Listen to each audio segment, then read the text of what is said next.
Minji Wong's going to kick it off. Iowa won the toss, decided they want to start with the football, and that's what Kirk Ferentz historically likes to do.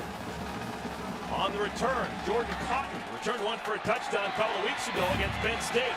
He's got a full head of steam out to the 25-yard line before he's brought down.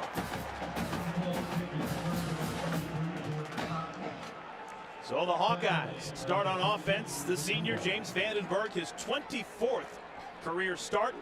Senior season hasn't gone the way he would have drawn it up. Yeah, not quite this season. I think he anticipated, but I think everybody knows that it just takes one game for him to have that breakout performance. He's got the ability to go for 300 yards, 3 or 4 touchdowns. He's shown us that in the past during his career. He threw for 4 touchdowns a year ago against these Indiana Hoosiers. Wants to start through the sky. Safe pass, complete.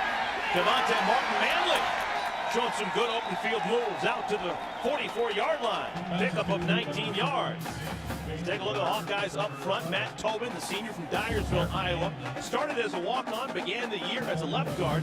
Now his second straight start at left tackle. Backs and receivers, well, Keenan Davis, he's been the big play guy. 39 catches on the year, close to 500 yards. We will not see Mark Weissman, nor will we see Brad Rogers. Neither of them making the trip here to Bloomington. Looked like there was movement on the line, and now a flag comes down, and that'll stop the play dead in its tracks. Ball start, offense, number 60. 5-yard penalty. Remains first down. Well, maybe we shouldn't have pointed out Matt Tobin. Yeah, left tackle on the top of your screen, just so you can see he gets a little bit of a head start. Playing on the road, a little bit antsy, playing a little bit of a new position. Got to make sure you pay attention to the quarterback and the cadence. So the penalty drops him back 5 yards. First and 15. Damon Bullock in the backfield. His first touch. What's new? Tackle made it behind the line of scrimmage. Nice defensive play. And it's Griffin Dahlstrom on the stop. Here's the Auto Owners Insurance defensive line for Indiana. Adam Oplogle, he's been terrific. The senior from Centerville, Ohio. 4 sacks, leads the team. He's got 14 career sacks. Middle linebacker David Cooper, 57 tackles on the year. And in the secondary, your corners, Antonio Marshall, Brian Williams, with Greg Heben, his 3rd straight game as one of the safeties. He leads the team in tackles with 61. Vanderbilt squeezes it out. This is Bullock out of the backfield. And Bullock lowers the head and powers forward to about the 47-yard line. You can see with the penalty in that tackle for loss, it really backed up the Iowa Hawkeyes. And anytime you're playing on the road, you just can't afford to get off schedule when it comes to the chains. But a nice job of dialing up a screen play, which is a predictable style of play. When you got a 2nd and long, they're able to chop that distance to half, give them a manageable 3rd down situation now.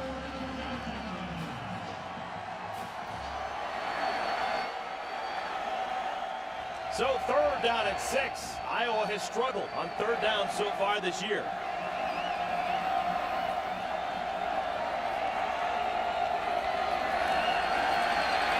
Vandenberg flushed from the pocket. There's a penalty flag down. And Vandenberg simply throws it away. Nobody was open.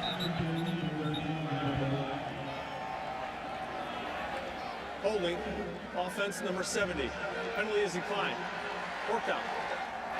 So on the opening drive, penalties on both the tackles for the Hawkeyes. Rep Van Slope called for that hold, and the punt team will have to come on. Yeah, and Indiana continues to get after the quarterback and the entire offense. You can see the pressure getting in to the Hawkeyes backfield. We talked about it already. They'll have to continue to keep that pressure up. This is a defense that struggled at times throughout the year, but that pressure will always help them out as far as getting stops on 3rd down. Connor Cornbread, freshman, will punt it away. Nick Stoner back deep.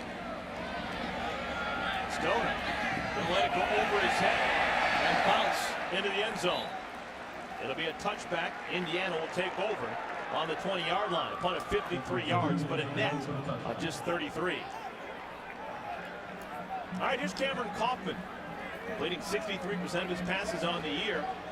Last week, he was hooked fairly early in the game. Nate Sutfeld played the bulk of the game, but Kaufman back under center to start the game this week. Coaches felt like he made a couple of poor decisions in the 1st quarter last week, and felt like that's the time that they could get Sudfeld into the ball game. But Indiana likes to play both quarterbacks. They feel like they're very comparable as far as their skill set and the talent that they bring to the table. Line drive caught. Kofi Hughes pick up of 12 on first downs. Take a look at the Hoosiers offensive line. They are all either freshmen and sophomores, with the exception of the center, Will Maddie, and Jason Spriggs. They think he's got a chance to be great. 6'7", 268. Cody Latimer, he's the guy who leads the team in yards, 532. He's over his 32 catches. Good job, Stephen Houston, his first touch. And he's thrown out of bounds close to the 35-yard line by Joe Gaglione. That's Joe Gaglione, number 99, senior from Cleveland, Ohio, leads the team in sacks with 4.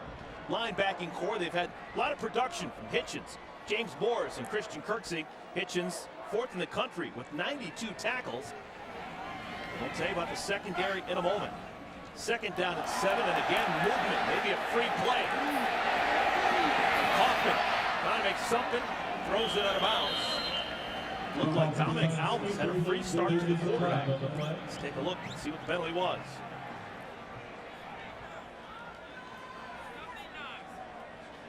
Offside. Defense, number 79. 5-yard penalty. It's still second down. It was indeed Dominic Alves. Yeah, Alves is going to line up right here, and sometimes he's just reading the quarterback as far as the cadence. He's going to see Kaufman put his hands down, and he just thinks that the snap's coming, gets a little bit of a head start. Got to make sure you keep your eye in on the center and move when that ball moves. So free 5 yards for the Hoosiers, 2nd and 2. Play action, looking for the deep ball. It is incomplete, looking for Latimer. Nice defense played by Micah Hyde.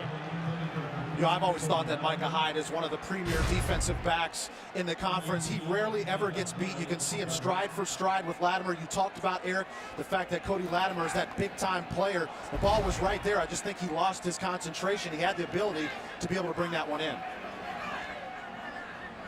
Now that's the down you want to take a chance on. 2nd and 2 now turns into 3rd and 2. And Houston trying to shake the tackle attempt of Louis Trinca-Passat. It's going to depend on the spot.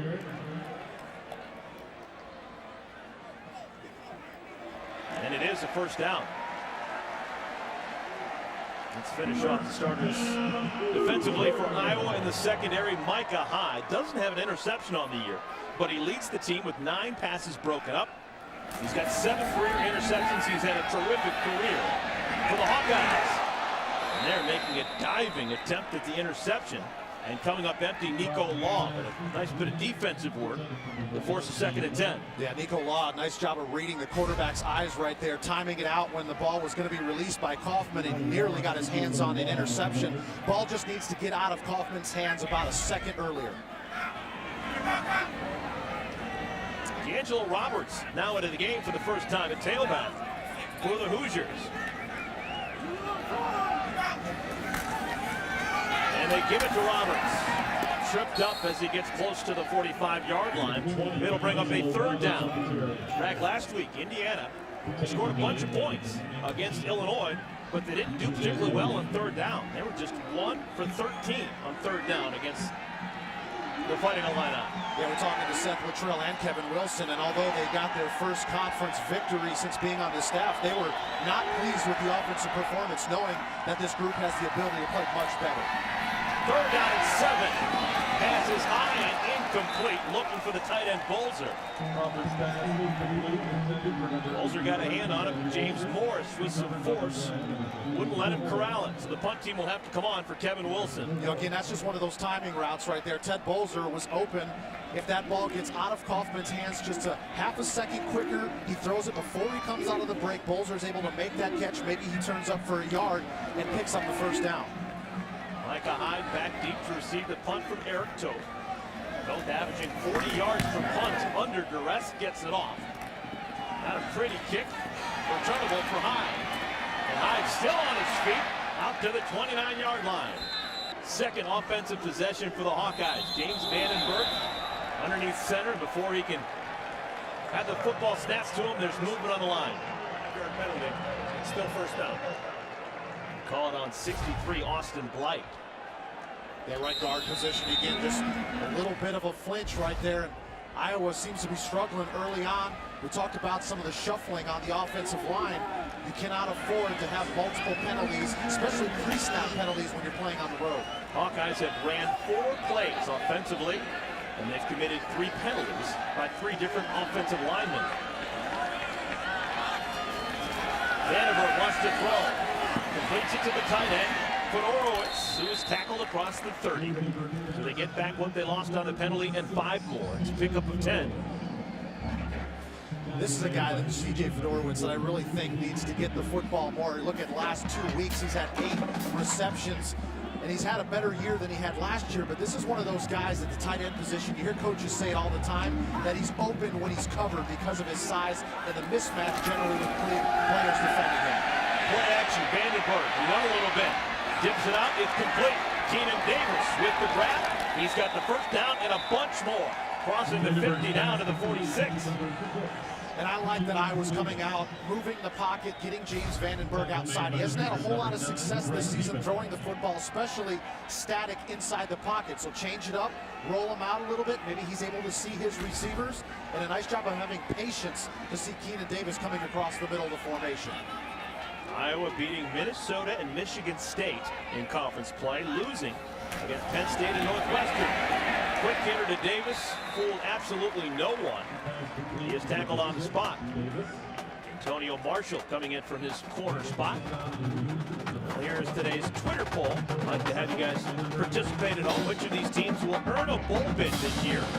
Just Hawkeyes, just the Hoosiers, both teams, or neither team. Iowa currently 4 wins, needing a couple more to get to bowl eligibility. Indiana with 3 wins, needing 3 more wins to become bowl eligible.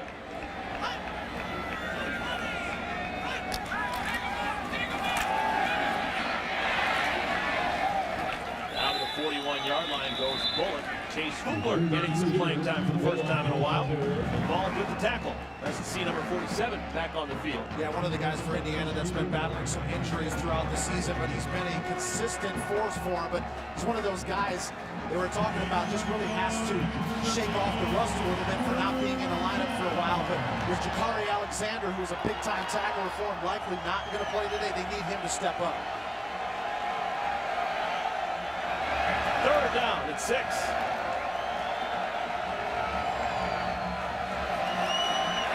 Just a 4-man rush. Vandenberg has time. Throw is high. There's a flag down. Keenan Davis drawing a crowd.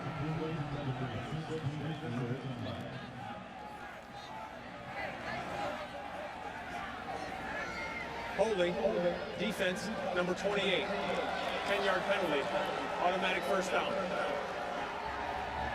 Antonio Marshall. Yeah, you can see him right in the middle of the screen right there, number 28 for Indiana. You can see him holding on right there. Keenan Davis was just trying to get out of his break to get back to the corner. Just way too much hands and contact going on by Marshall.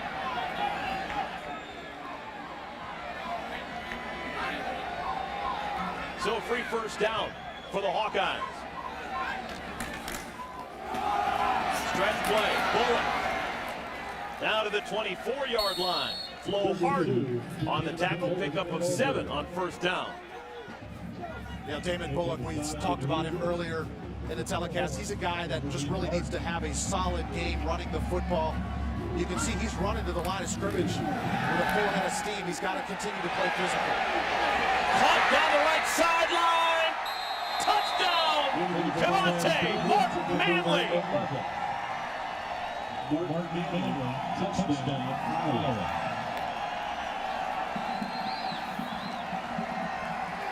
Iowa was backed up. They convert a couple of 3rd downs, and it results in a touchdown. Vandenberg to Martin Manley. Just the 4th touchdown pass of the year for the Iowa Hawkeyes. Again, you can see that common theme early on for the Hawkeyes. They want to move the pocket, get James Vandenberg outside, and again, the patience to let that route develop. He was able to find Martin Manley for the touchdown. Mike Meyer. Extra point is good.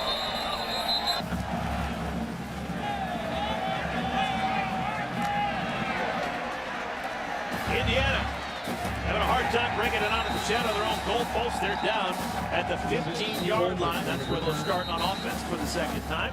Glad to have you here. I'm Eric Collins, Derek Rackley. You're always connected to something, and I'm sure the Twitterverse right now, everyone's talking about Kevonte Martin Manley. And James Vandenberg, I wonder if they're finishing him with the hashtag fast start, because that's what we're seeing so far from the Iowa Hawkeyes.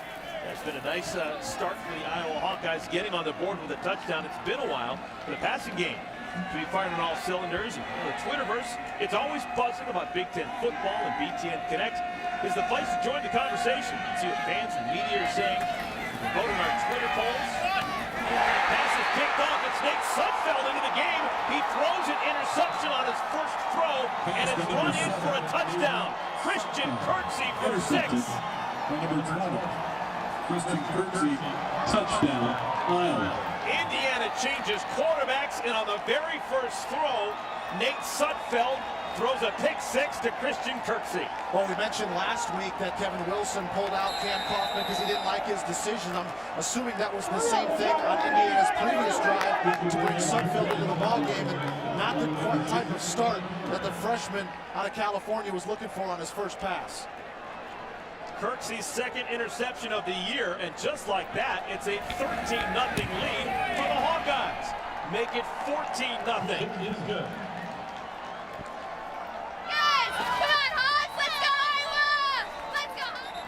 Nate Sudfeld picked a terrible time to throw his first collegiate interception. Well, you can see he did a nice job of looking to the left, meaning looking the defense away, but when he came back to the right, he just didn't even see Christian Kirksey sitting right there, and it looks like he was looking at Shane Wynn. I'm talking about Sudfeld. He was looking at Shane Wynn. I think Shane Wynn ended up stopping his route, which you can never do. You cannot let any defender, nonetheless a linebacker, cut underneath you. That's probably what the look was from Sudfeld to Shane Wynn. Jay, did you notice anything down on the field? I noticed the same thing Derek Rackley was talking about, was the miscommunication between Shane Wynn and Sudfeld. The coaches went up to Wynn and said, hey, did you stop on that route? And Sudfeld thought he was going to keep going. Like Rackley said, you cannot stop on a route like that across the middle. Jay Lehman was one of the guys who knew exactly what to do when the receiver stops on a pass over the middle. So a 14-0 lead for the Hawkeyes. Tevin Coleman going to take it out of the end zone. Here's Coleman out to the 22-yard line. Let's head to Chicago. Dave Remsen for BTN.com studio update.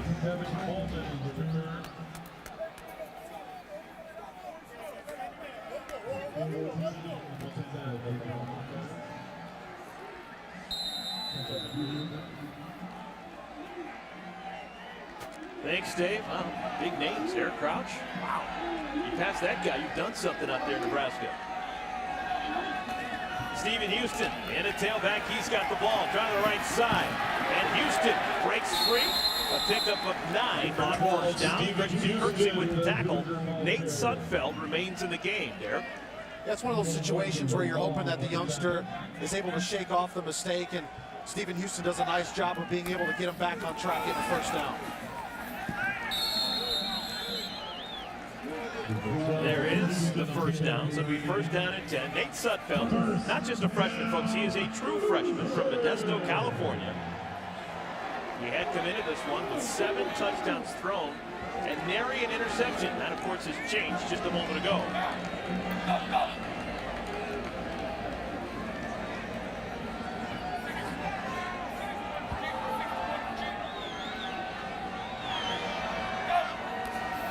Sudfeld wants to throw on first down. And the tight end Bolzer, who steps out of bounds, but a nice gain.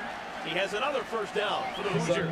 Vincent Bolzer's been a guy that's been around this program now for a few years, and he's got a lot of experience. And you can see the coaching staff having the faith and putting him side wide in that wide receiver position, want to try to get a favorable matchup. Another carry for Houston. He dives across the 50-yard line. Pickup of 2, maybe 3. Dominic Alves on the tackle.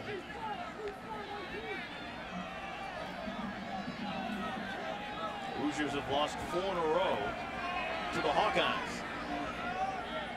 Last year it was the Marvin McNutt show. He was terrific. And the Hawkeye win over the Hoosiers. Sudfeld was in trouble and simply threw it away.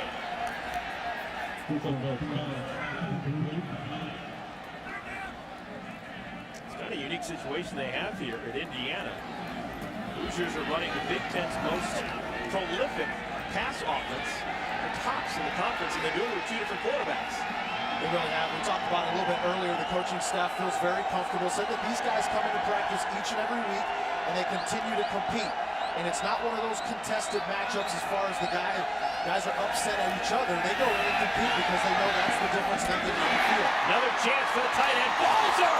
And look at him barrel his way down to the 30-yard line. This is how you answer a pick six. Sudfeld and the Hoosiers are rallying.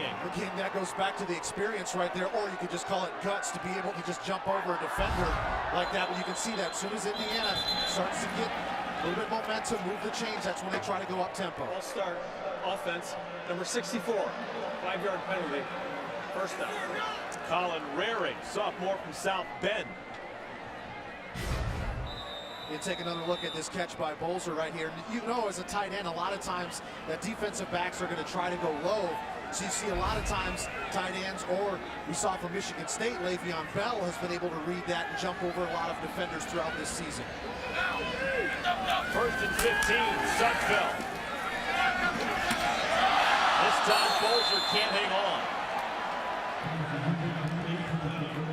Ball was a little bit low, but that's one that Balzer needs to catch. Again, you talk about a guy that's been around the programs, caught a lot of balls for Indiana. You can see that one was down by his shins, but he's got to be able to make that play because, again, he was wide open. You can see the quarterback's continuing to go in his direction because he continues to get himself open. Four receivers set now with Houston in the backfield next to Sudfeld. They give it to Houston, looking for a crease somewhere. Nothing opens up. Steve Bigat combining to make the tackle. Gain of just one. It'll bring up third down in a bunch. Third and 14.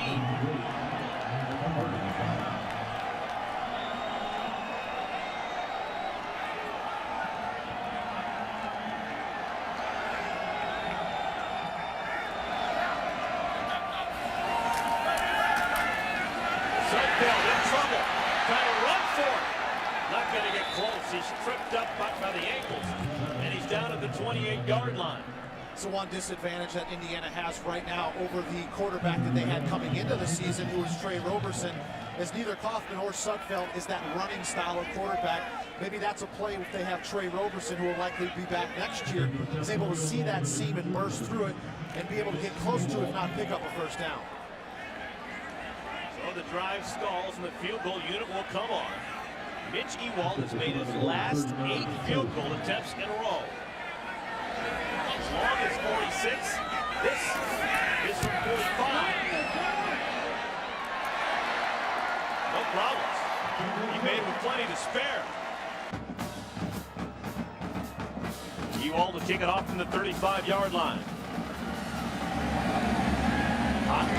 Has it go over his head and through the end zone for a touchback. Now BTN is doing its part to help the millions affected by Superstorm Sandy. Those of you in a position to help, go to redcross.org for more information on how you can help.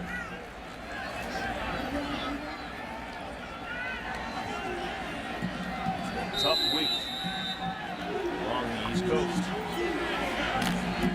Had a little bit of weather, totally different scale early this afternoon. That's why we had a delay of an hour before kicking it off.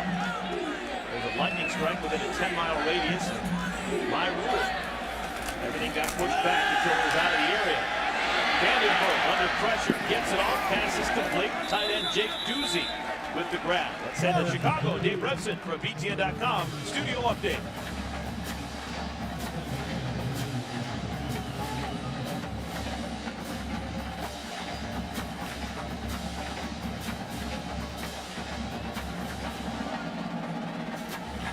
Dave, Purdue, these are desperate times. They're in danger of falling to 0-5 in conference play.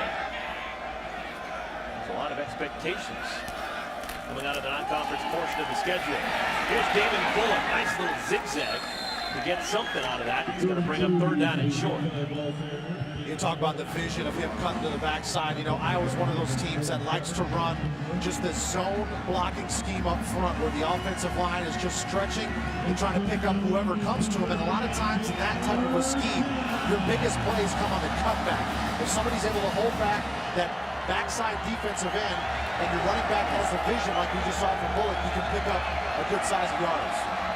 Ray Hamilton comes in as a tight end for Iowa. 3rd down and short. Bullock is hammered.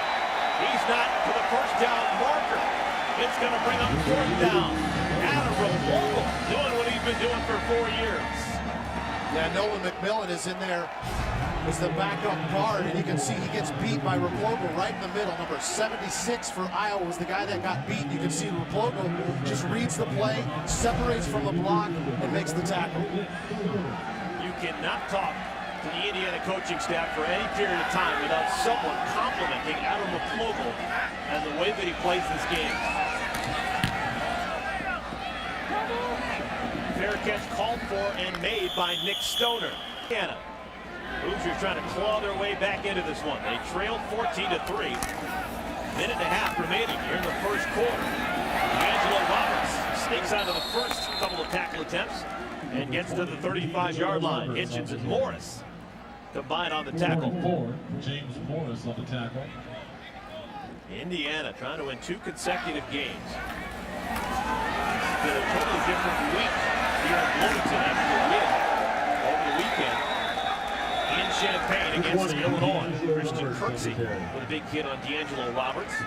Consecutive plays now. You can see Indiana going side to side. They're going east and west with their running game. And my opinion is at some point the running backs have got to put their outside foot in the ground and get north and south. You're only going to be able to pick up 2 yards or so if you continue to run parallel to the line of scrimmage. This is now Nate Sudfeld's 3rd series as the quarterback for Indiana. Throwing deep passes to Strong, looking for Kofi Hughes. Pretty good coverage right there by Iowa. I think there was an opportunity for Sudfeld that he would have had to throw a perfect pass to be able to drop that one in the hole. Had enough time. You can see he was going there right from the start, but if he gets that right over the top of Kofi Hughes' head, he's got an opportunity, but pretty good coverage right there by B.J. Lowry and Nico Law. So it's a 3-and-out. For the Big Ten's top passing offense, the Indiana Hoosiers will have to punt the football away. Eric Toth. Almost had that one blocked. Somehow got it away. Micah Hyde with the fair catch. Greg, how did they not get that punt? Blocking a punt can be an art sometimes. It looks a lot easier than it is, but these guys have to get their way through the contact, and then once they get there, they've got to put their hand in the perfect spot to be able to get it on the football. I like the fact you see 2 guys are selling out against 3 for Indiana, but again, it's just got to be perfect timing in order for somebody on that punt block team to be able to get a hand on the football. Another chance for the Hawkeyes. Under a half minute to play, 1st quarter. James Vandenberg already has thrown 1 touchdown so far today. Vandenberg brought down. Sacked by Bobby Richardson. That's one of those situations where James Vandenberg has got to have that internal clock, especially when he knows he's got new faces playing different positions on the offensive line. Number 60, Matt Tobin, playing left tackle. He's got enough time to get rid of the football, but you can see he thinks he's got better protection than he actually does. Sometimes you just have to know the football's got to get out of your hands. What's going on with these Hoosiers? That is now 8 sacks in the last 5 quarters. Party fans here at Memorial Stadium. It has been cold and chilly. Even had an hour delay to kick this one off. Hawkeyes complete another pass. This is for Norwitz, his 2nd grab of the game. And he gets out to the 30-yard line.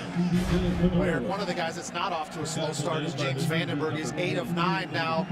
His first play into the 2nd quarter, and that's been the difference of the ball game, is that he's been making the throws, and the receivers for Iowa have been making the catches that have been able to get the football moved down the field and ultimately get it into the end zone.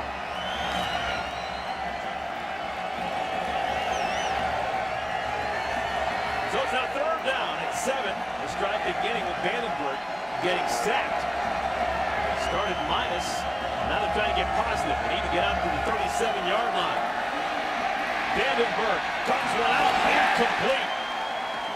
Trying to get it to Keenan Davis, and he threw it a little bit wide of the mark. And once again, the pressure coming from Indiana, especially that defensive front. They actually had 5 down linemen that time. You can see all 5 of them right there run a little bit of a twist and get Adarius Rayner, number 99, free. Vandenberg had to slide just a little bit, get the football out of his hands. It was there just a little bit too early for his receiver. Third punt already for Cornbread. Nick Stoner back deep. Hoosiers playing for the return. And it's not a great kick by any stretch of the imagination. And it takes a bad bounce as well for the Hawkeyes. It'll be down close to midfield. A punt of just 21 yards. Big break right there for Indiana. If you're coming back on offense, this is where you got to take advantage of the field position.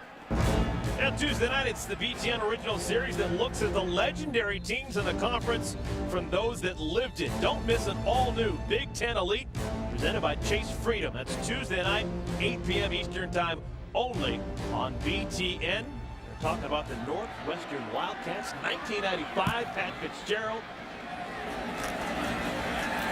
Barry Barnett had a glove. Incomplete, trying to get it out in space. Isaiah Roundtree. It's incomplete. Nice job right there of the recognition by that Iowa defense. Not quite sure if that ball was thrown backwards. You can see him reacting, a lot of times when that running back or the receiver comes out, that ball was clearly thrown downhill, but you always want to make sure you pick it up and make the officials blow the whistle. Nick Stoner coming into the game and one of the wide receivers. Sudfeld zips out to the 45-yard line to bring up 3rd down and 5.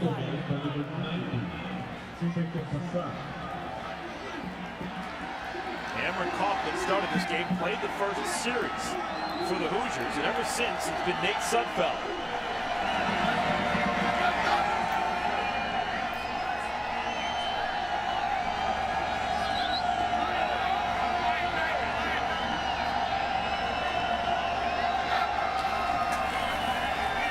Sudfeld gets it to Houston out of the backfield. And Houston, the first down and more, pushed out of bounds at the 30-yard line.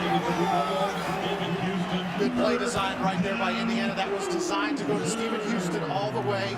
They had their left guard, Colin Rarig, was pulling out in front. Watch him come out 64. He ends up getting the lead block on James Morris. You don't see it come into your frame, but he's able to get Houston up the field. Now this is Shane Wren, right side. The little guy is tough. He's not going to barrel through 3 Hawkeye defenders. He picks up 3. Especially those Iowa linebackers. Those guys are very sure tacklers. You look at that trio between Hitchens and Morris and Kirksey. All 3 of those guys are experienced and very good tacklers. James Morris, 6'2", 230 pounds. He's the biggest of the linebackers, the junior from Solon, Iowa. Tevin Coleman is in the game, number 6. They put him in motion. Sudfeld. Pass is complete. Latimer, another first down for the Hoosiers. Chatting with Kevin Wilson yesterday, he was mentioning one of the premier routes that they like to run is just spacing, where they try to find holes in the zone, and you can see right there, they just find a hole in the zone and put the pass around. That's Wynn brought down from behind. Still down on the sideline. Christian Kirksey on the tackle. Derek, we didn't mention it, but a couple of plays ago, that catch by Cody Latimer. Is this a horse collar? I think so. It's on the shoulder pad. Yeah, he looks like he was on the top of the shoulder pad. It doesn't look like he actually grabbed right behind or below the helmet. A little bit high, but I think that was a good no call. 2 plays ago, that catch by Latimer. I think they were trying to do the hook and lateral. Yeah, they might have been. They definitely had some guys coming out. It is a good decision not to make a bad play worse. Sudfeld sets up a screen, doesn't fool anyone. Kofi Hughes is dropped quickly. Anthony Hitchens, B.J. Lowry combining on the tackle. It's part of the reason guys like Hitchens have so many tackles, especially this year. There's his career numbers, but it's the recognition of being able to see that play develop and then breaking on the football and making the tackle. So quickly, a 3rd down and 6.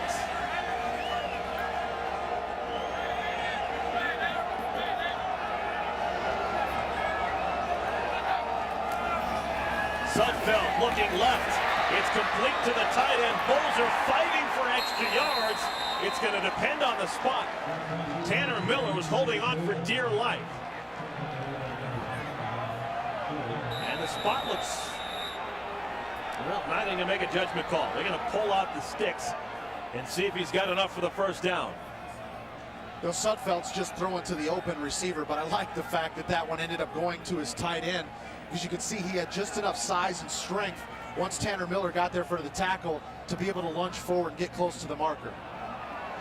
And close is the operative word. Didn't get to the marker, but he got close. What's the decision now for Kevin Wilson? I like it. I like going for it. They got less than a yard in this situation, and he's seen his offense stall just a little bit. You don't want to settle for field goals. I know it's a little bit of a chance. It's still early in the game. But if you got less than a yard, I like a quarterback sneaker. I like just giving it to Stephen Houston, who's been a steady back for you, especially the last 3 weeks, being able to pound it up in there and pick up the first down. Kevin Wilson's a bit of a gambler.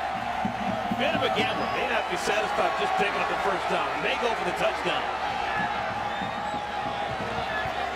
4th and 1.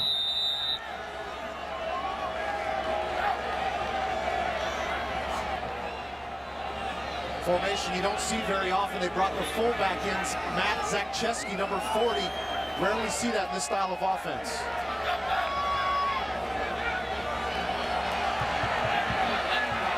Play clock down to 5. They snap it, give it to Houston. Nowhere to go. Trying to get to an edge. Can't get there. Micah Hyde with the stop.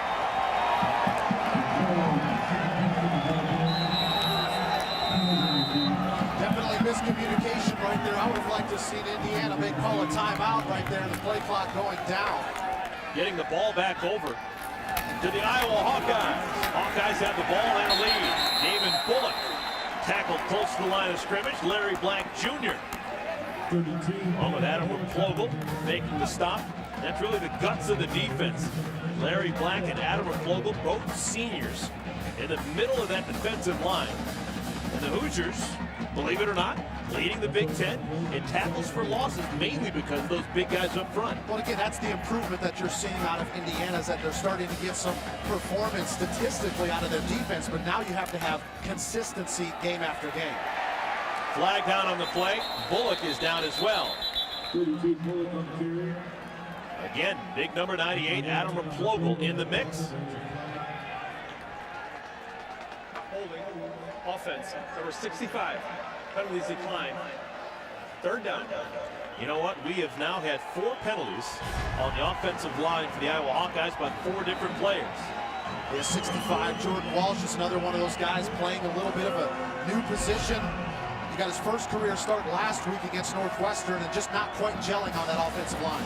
And how about this, Derek? The only Iowa Hawkeye offensive lineman who doesn't have a penalty? Coach's son. Not surprising. Most steady player that they have, maybe on the entire team, if not just the offensive line. James Ferris, senior, doing wonderful things. Vandenberg wants to throw, and it's well out of bounds. No chance at all to come down in the field of play. So Keenan Davis and the Iowa Hawkeyes with a whole bunch of nothing. That's going to be a 3-and-out. Kevin Wilson's team's going to get the ball right back. You know, and if I'm one of those offensive players for Indiana, I'm going to go over there and pat some of my defensive guys on the backside, saying, appreciate you guys picking us up and getting a big-time stop, putting them in a bad situation after not converting on the 4th down. The defense shows up for Indiana.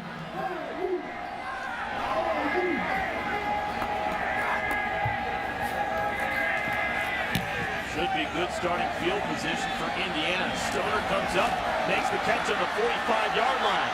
And Stoner dives forward to the 39. Punt of 32 yards, a return of a half dozen.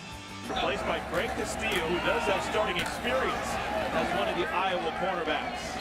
Stephen Houston heads forward to pick up a 4 on 1st down. Hyde still not back into the game for the Hawkeyes.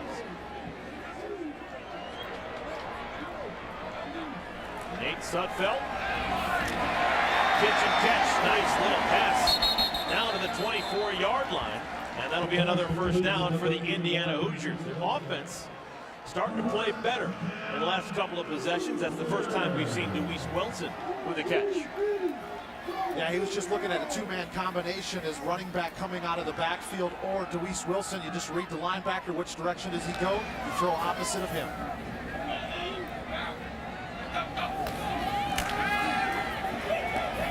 Sudfeld feels the pressure and goes down. Joe Gaglione.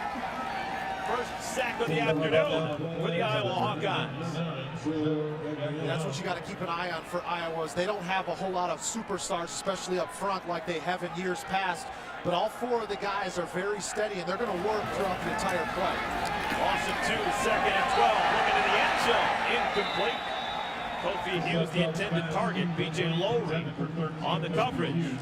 They're trying to run a little double move, a little pump fake and go to Kofi Hughes, and B.J. Lowry was not biting it. Nice job of staying disciplined and staying with the receiver and not getting your eyes tied up in the backfield. Right now, the outskirts of field goal range. 3rd down and 12. Interesting how Sudfeld always steps away from the center as he looks to the sideline to get the play call. Houston open out of the backfield. Thrown out of bounds before he can get to the 20-yard line. Micah Hyde back onto the field for that first play there. And he forces a 4th down. That's just smart defense right there by Micah Hyde. Knowing what the down and distance was, he realized that they could only be beat if he let that throw go in behind him. So they're going to give that completion up to the running back, and then they're just going to rally up and make the tackle and force 4th down. Ewald's already made a 45-yarder today. He's made 9 in a row. This one a 38-yard attempt. Holder is the punter, Eric Toth.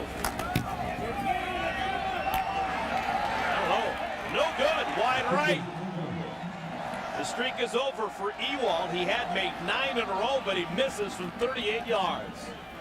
And too often this Indiana offense has been getting stopped once they get down into Iowa territory, having to settle for field goal opportunities.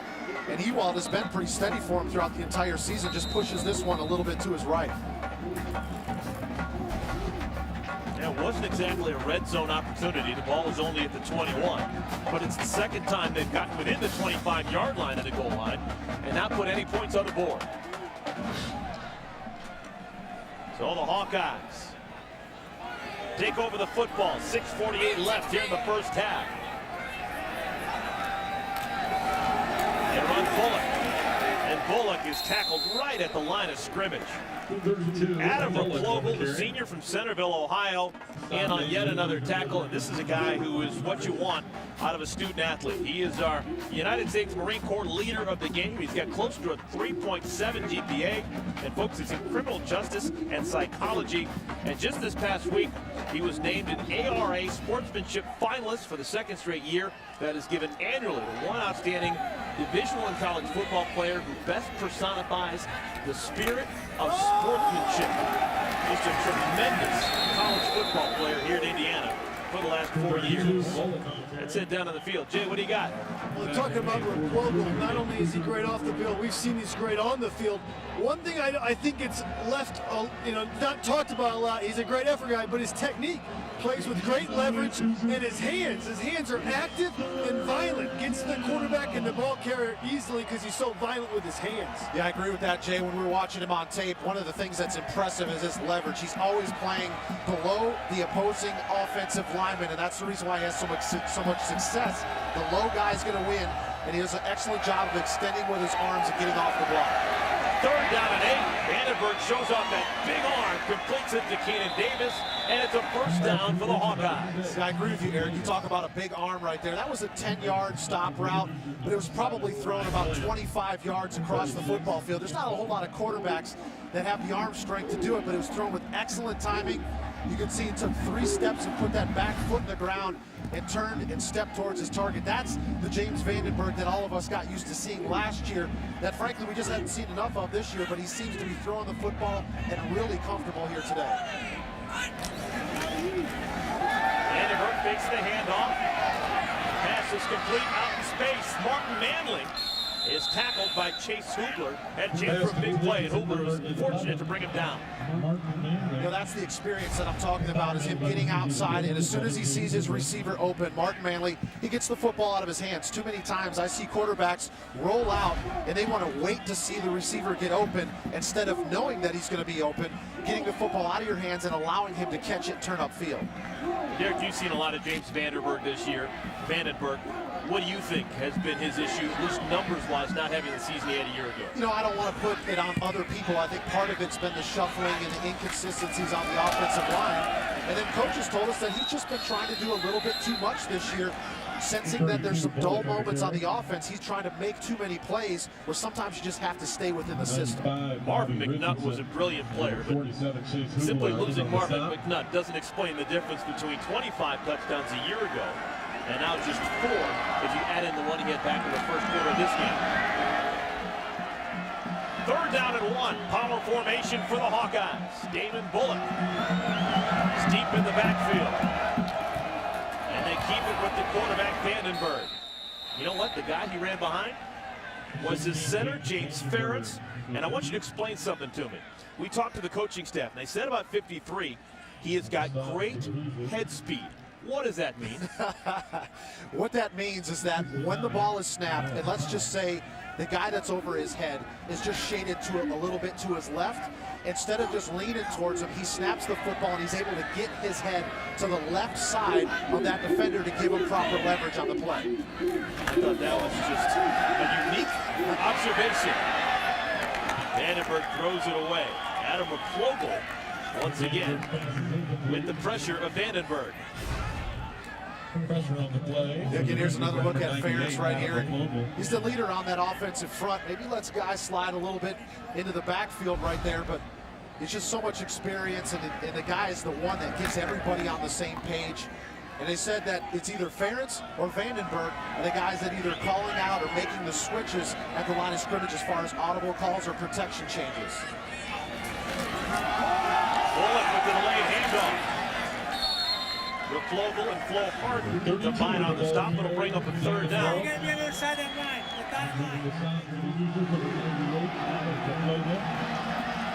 Hoosiers defensively trying to get off the field. This is a big 3rd down. Already down 14-3, but 7 of those points weren't the fault of the defense. Nate Sudfeld throwing a pick 6 to Christian Kirksey.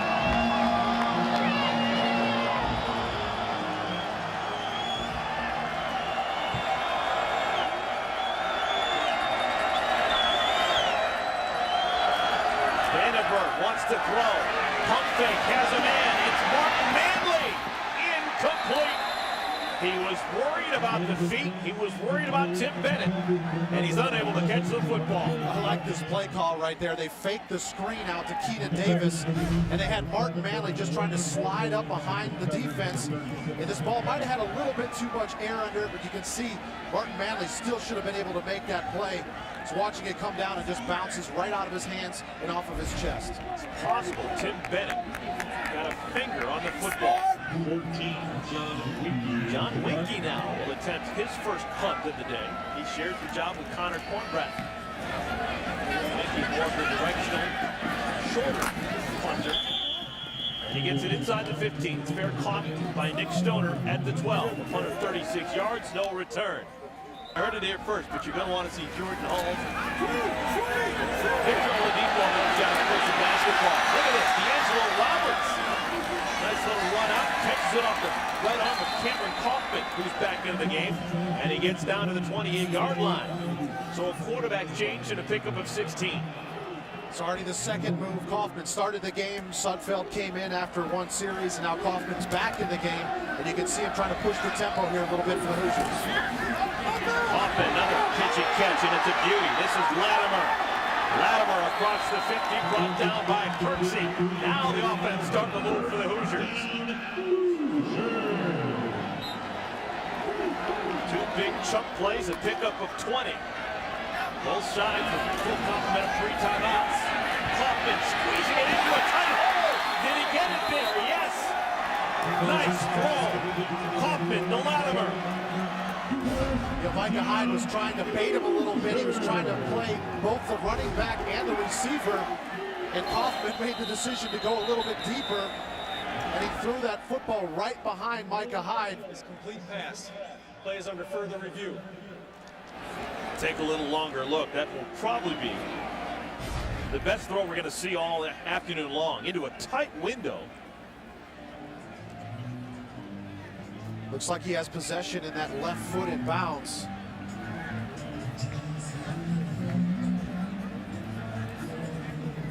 Yeah, looks like a call on the field. Looks like a catch to me.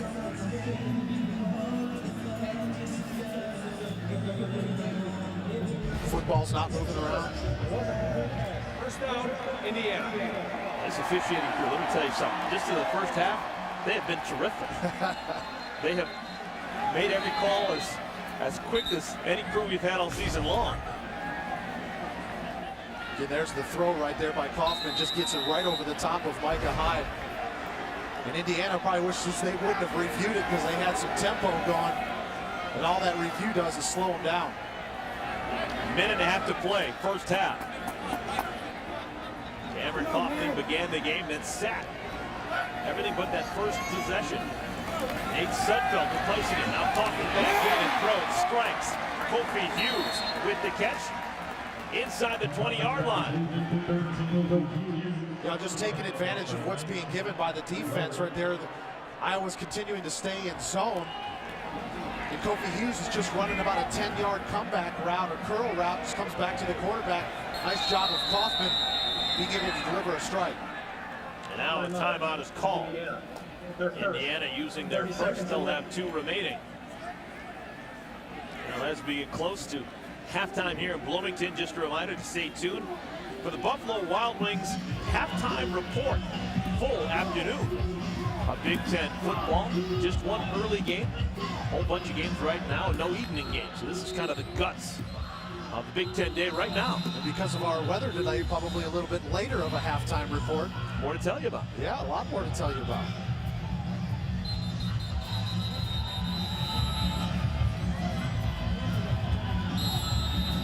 So the timeout is called. 70 seconds remaining here in the first half. Kevin Wilson coming here to Bloomington with a reputation as an offensive mastermind.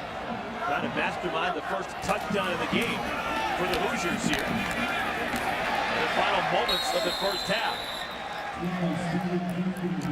That's enough to get the first down. Chains will move. Clock stops temporarily.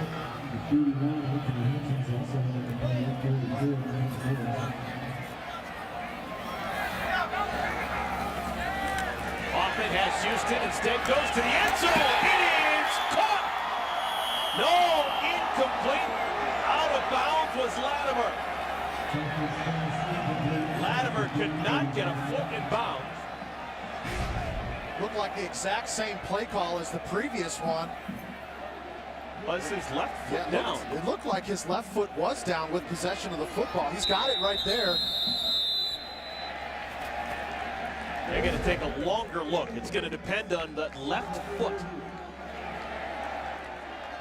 Did he have possession when the left foot was still in the field of play? So this is an official review.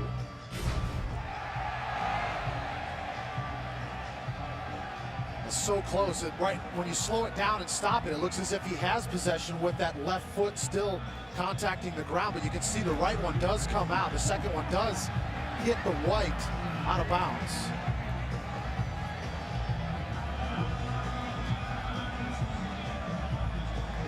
That's the college game. You only need 1 foot in. The ruling on the field was out of bounds, so we need indisputable video evidence to overturn that call.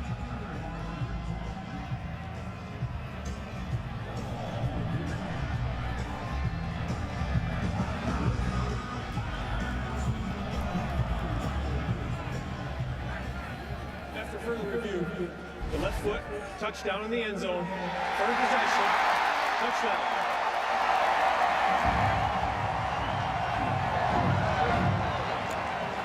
Yeah, it's worth the wait for the Hoosier fans. Put 6 more on the board, their first touchdown of the game. Third touchdown of the year for Cody Latimer, and an extra point away from making this a 4-point game.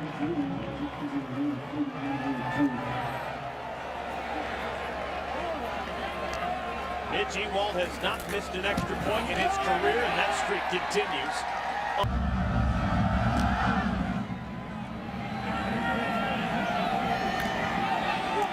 Jordan Cutter on the return, full head of steam out to the 30-yard line. Buffalo Wild Wings halftime report coming your way. 40 seconds of game time away. Full house talking about a busy day around the Big Ten. How aggressive will the Hawkeyes be here? They've got all 3 timeouts to work with. They've got a senior quarterback. How much does Kirk Ferentz trust Mr. Vandenberg?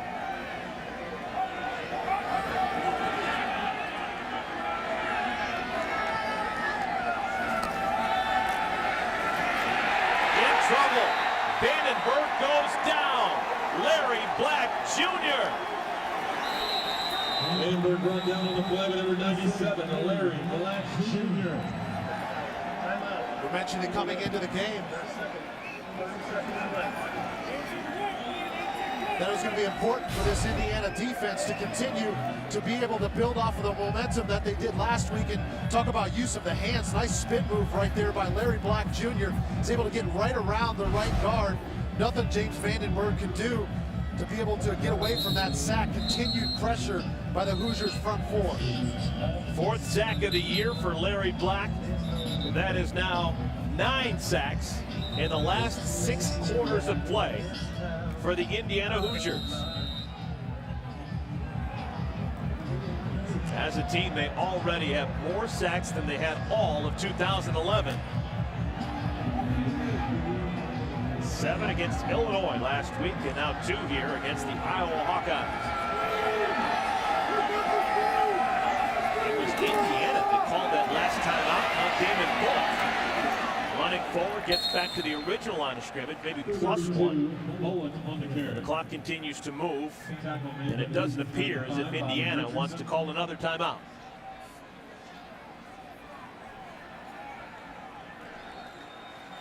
So that's going to do it for the first half of play. For the 3rd quarter, Iowa on top of Indiana 14-10. And in the long history of Indiana football, well, one of the all-time greats is that man, Antoine Randall L. 98 to 2001. He was just terrific.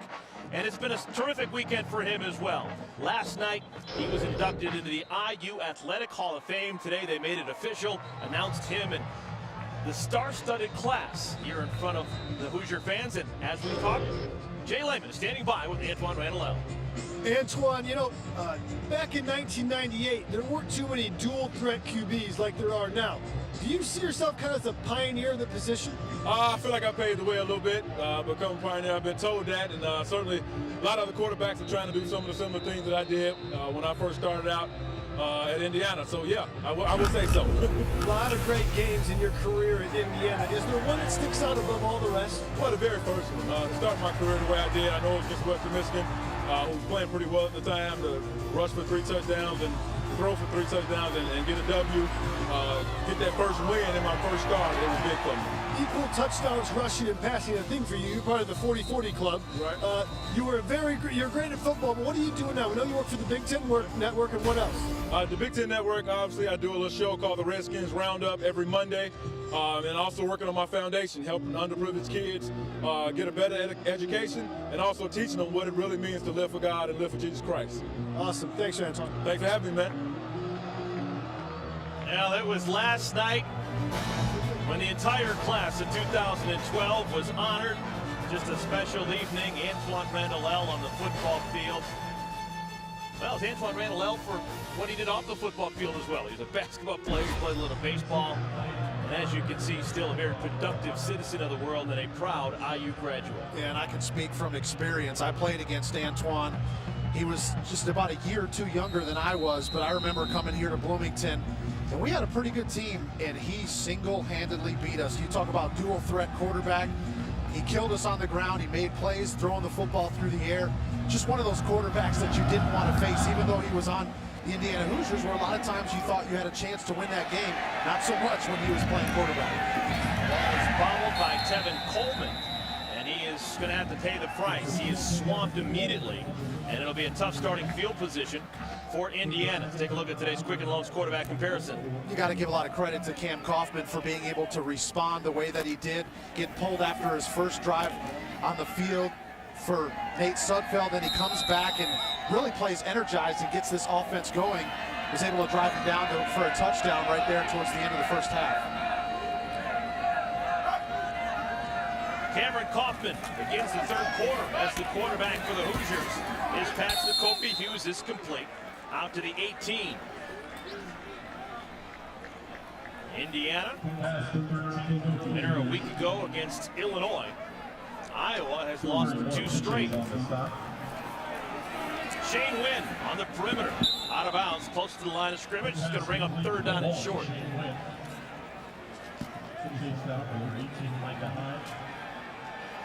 Third downs were a real problem, Derek, a week ago for Indiana. Just 1 for 13. They've been better this week. Yeah, they've been better, but they really got to improve in that area. It's one thing Seth Luttrell was telling us. It's just unacceptable, their performance on third down this past week. Doing better today, got to continue it in the second half. Oh, Latimer was open, but the pass is knocked down at the line of scrimmage. The 6'2 Kaufman has the pass swatted away. Could have been Dominic Alvis who got the big right paw on it.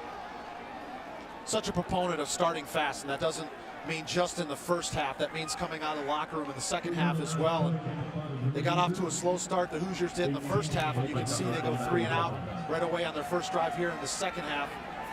You're gonna have to lean on that defense again to get pressure. Eric Toth puts a toe on it.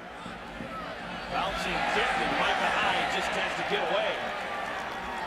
Ball will roll all the way to the 30-yard line.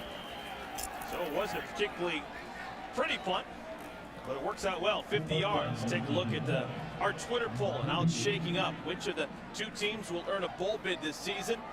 And the vast majority, 55%, saying the Hawkeyes and not the Hoosiers, just the Hawkeyes. 55% of you folks feeling that way. Close second, bottom of your screen. Both of them. So, 59 seconds taken off the clock here on that drive for Indiana. Iowa has got the ball. David Bullock running hard, and Bullock to the 45-yard line. Pick up a 14 yards on first down. Let's take a look at the Iowa Hawkeyes in their first half possessions. You can see that second drive they got the touchdown, but for the most part it was not a successful first half offensively for Iowa, having their punt team on the field way too often. I thought their game plan was really good to start the game, but they've just had a couple of penalties, a couple of drops that have really set them back as far as moving the football. Another chance for Bullock, and he rips off another big gain. Pick up a 8, maybe 9. Bullock with unofficially 57 yards so far in today's game. This is what I like about Bullock, watching him last week and then again today, is that he is a downhill runner. You don't see him doing a whole lot of shake and bake, moving left to right. He tries to pick out his hole and explodes through it. You're going to have a lot of success as a running back with that type of style. We saw the same thing for Mark Weisman when he was the running back. It's Bobby Richardson, sophomore from Tampa, Florida, who's down on the field for Indiana.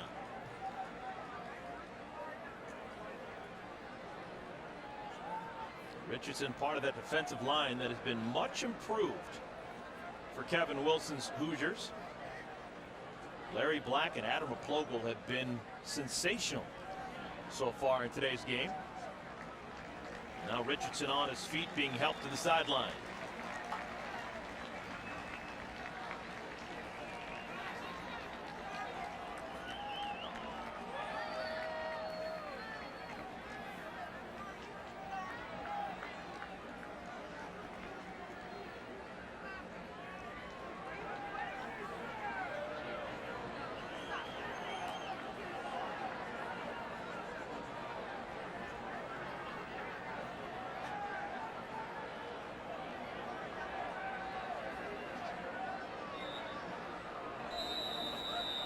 So back to action, 2nd down and 1. Damon Bullock, 14 carries, 57 yards. And they give it to him. He's got the first down and more. Bullock blows the head down to the 35. In case you were wondering, these are elite athletes who can do crazy things with their body. Greg Garvin replaces him. Vandenberg wants to throw. And the pass is incomplete.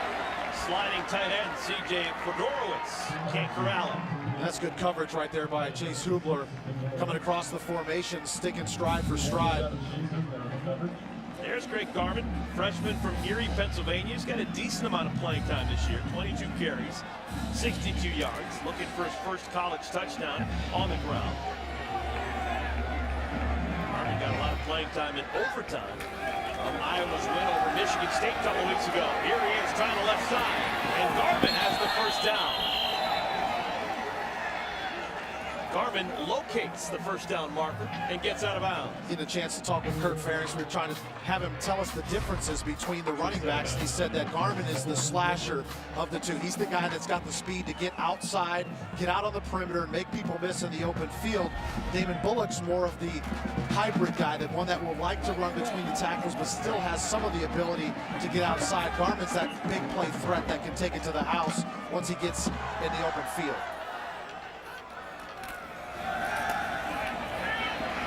Manlin with the catch, makes the first man miss, down to the 10. Greg Heben on the tackle, but another big gainer for the Hawkeyes.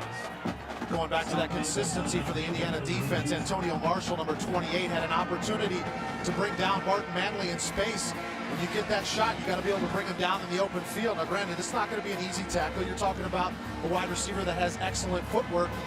But you're a defensive back that's supposed to have great footwork as well. You got to be able to make that tackle in open field. Two tight end formation, one on either side. And it's going to be a run to Bullock, who's back in the game. He's swamped by Larry Black. That's penetration again by that Indiana defensive front. And again, you're going to see Black right here is the one that gets the penetration in the backfield. Just a missed assignment on the offensive front. The communication right there between Ferentz and Blythe. Not quite sure who was supposed to pick him up. It looks like Ferentz was trying to reach him, but great job by Black getting in the Black backfield, making another tackle for loss. Kind of interesting the way that Damon Bullock received that handoff. He did it one-handed. Second down now. Another handoff, and Bullock nowhere to go at all. Bobby Richardson back into the game, just blew that one up in the backfield. Seeing Indiana's defensive front doing a lot of slanting. They're not just running right up the field.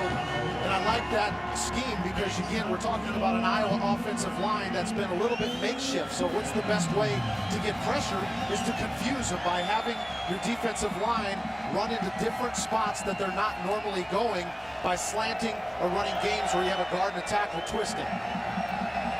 Hoosiers looking out for the pass here. Third down and a bunch.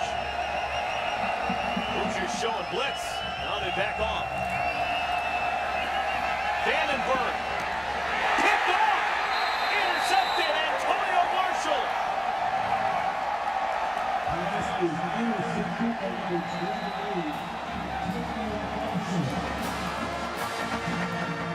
Locked up in coverage with Jordan Cotton.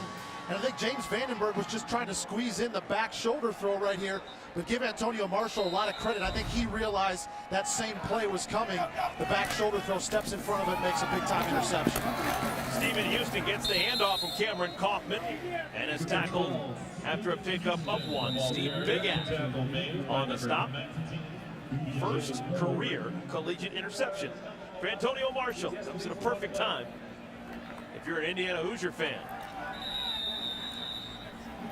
Hoosiers have not led all day long. They were down 14-0. Touchdown and a field goal. They've drawn within 4. Second down and 9. Kaufman had two guys in the general vicinity, but no one particularly close. It'll bring up third down and 9. Yeah, going in the direction of Deweese Wilson was locked up on Micah Hyde. Micah Hyde actually came up into press coverage, and he's a physical corner. Was able to disrupt the timing right there in the route. Sean Draper now comes in, one of the corners for the Iowa Hawkeyes.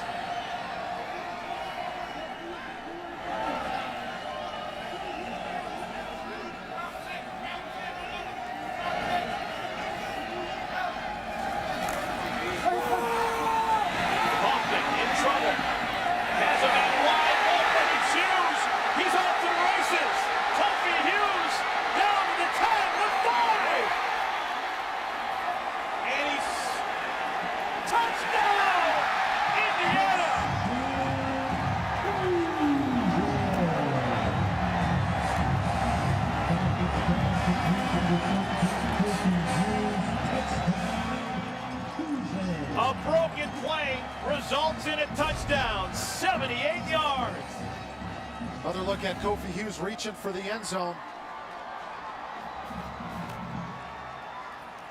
Yeah, they're going to take another look at this. Almost looked like that left knee came down in the white before he got the football to the pylon. It wasn't an instantaneous call.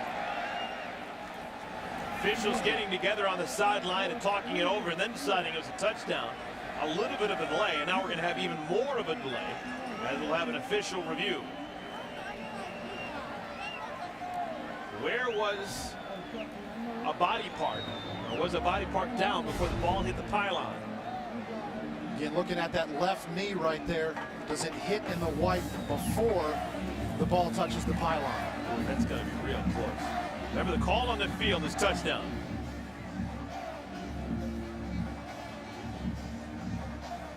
Appears to be down there. Almost looks like it was at the same time. Yeah, you need indisputable video evidence to overturn a call.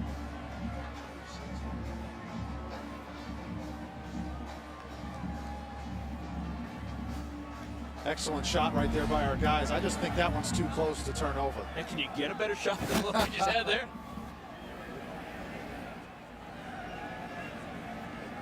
These officials haven't missed much this afternoon. They have not only been right on it, but they've been quick. This has really been the longest delay we've had for anything.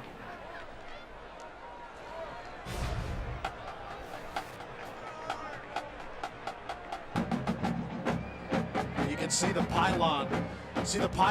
Bends a little bit, almost at the same time as Kofi Hughes' left knee hits down. After further review, the ball carrier stepped out of bounds and was 1 foot short of the goal line. The ball's on the 1 foot yard line on the right hash. You know, we were focused in on the knee. Maybe the foot was out of bounds before the knee. So it'll be first and goal, ball at the 1 foot line.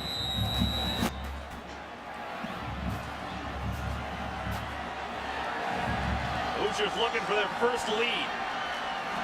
Oh, movement up front. That's the last thing you'd want to do. Ball start, offense, number 59. 5-yard penalty, first down. I guess the last thing you want to do is turn it over. That's the second last thing you want to do. Definitely don't want to have false start penalties. See the right-hand side of your screen, Peyton Eckert, number 59, the right tackle, got going a little bit too fast. Seemed like they're just in a hurry to surprise the Iowa Hawkeyes, and again, movement on the line.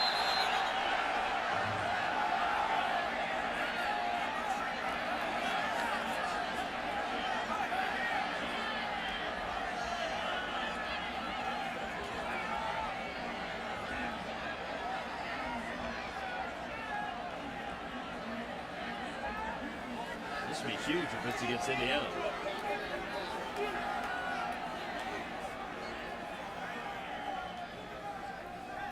Offside. Defense. Number 99 calls the offensive man to move. After this is the goal line. It remains first down. But Joe Gaglione is the one that jumps into the neutral zone right there. And then again, you'll see Peyton Eckert, number 59, moves after him. Cameron Kaufman with his cadence. Guys are jumping left and right.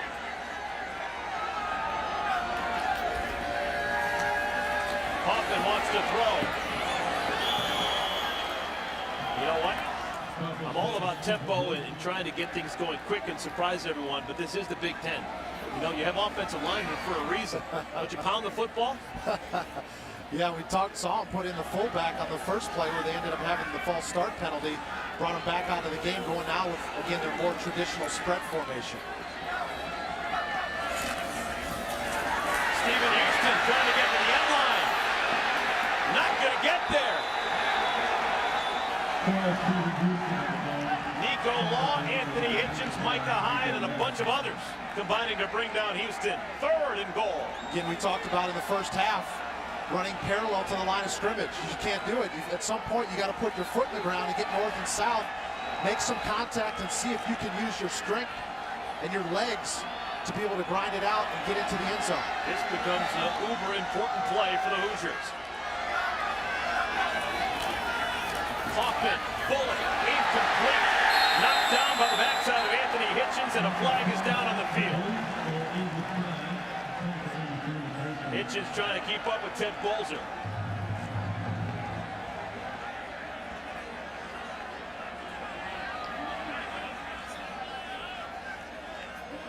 Pass interference. Defense. Number 31. By rule, the ball is placed at the 2-yard line. Automatic first down. Like the play call right here. Here's Bolzer at the tight end position. He's just going to release on a stick route, get inside the end zone, and you can see the contact by 31 Hitchens.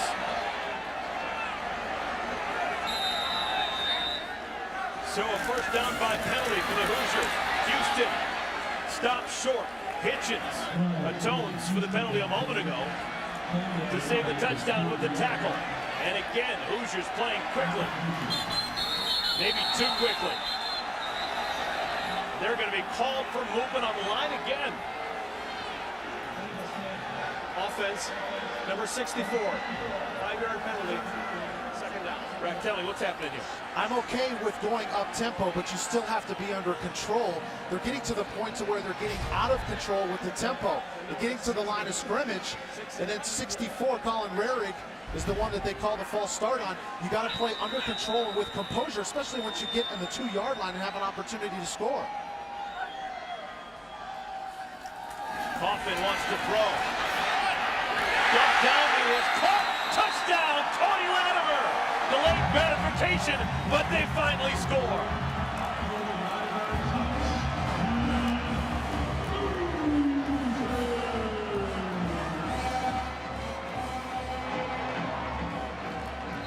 First lead of the day for the Indiana Hoosiers. They're up by 2, possibly 3, pending the extra point. Not the prettiest possession, getting inside the 5-yard line and putting the ball in the end zone. But give this offense credit, they didn't turn it over and they stuck with it. Were able to get 7 points on the board.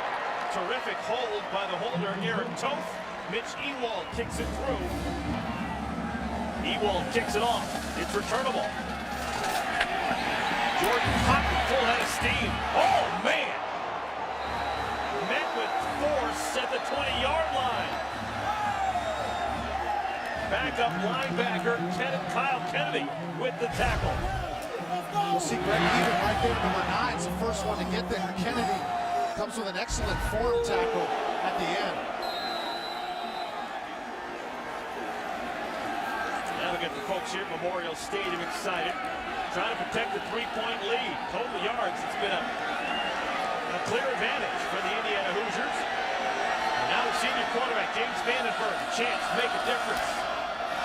They run it on first down. This is Damon Bullock just swamped Adam Raplogle on the tackle. And Raplogle comes in the left guard gap for Iowa. You can see just the quickness. Matt Tobin, the left tackle, was trying to get over to be able to get his hands on him and get him blocked, but Raplogle just too fast, getting in the backfield. Another tackle for loss by the Indiana defense. I think so. He continues to play like this. His motor is non-stop, and that's exactly what the NFL likes to see out of defensive tackles. Vandenberg complete to the tight end Fedorowicz, who dives forward close to the 30-yard line. Send to Chicago and Dave Repson for a BTN.com studio update.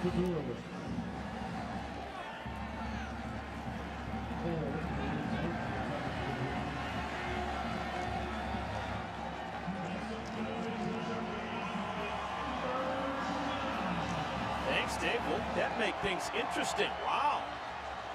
Michigan State holding their own against Nebraska. 3rd down and short. Damon Bullock collides with David Cooper, falls forward, but he's going to be short of the first down marker. Man, guys are really hitting each other here in this second half. You have David Cooper, number 42, coming downhill. This is how you fill on a running play. You always talk about linebackers fill. Jay, I know you've got some experience from your linebacker days on filling on ISO running plays. Hear it down here on the the sidelines. Man, was that a pop by Cooper. And that's the essence of football, fellas. 3 and out, punt team comes on. Cornbrat will kick it away. Nick Stoner calls for the fair catch and makes it at the 29-yard line.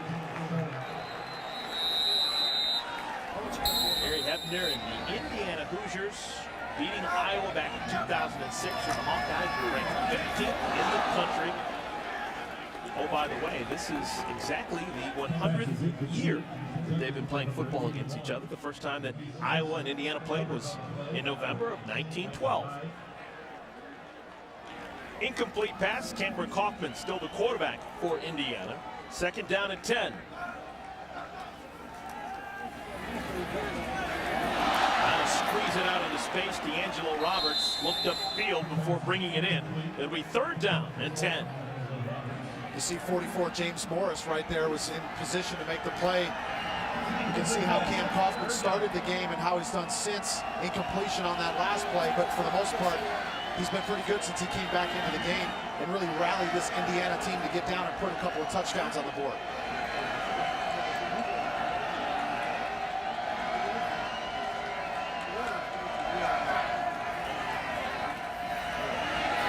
Kaufman in trouble, eludes Elvis. Still on his feet, looking for someone, has a man open. It is incomplete.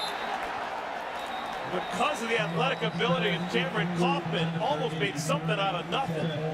There is a flag down in the backfield for Indiana. Roughing the passer. Defense, number 44. 15-yard penalty. Automatic 1st down.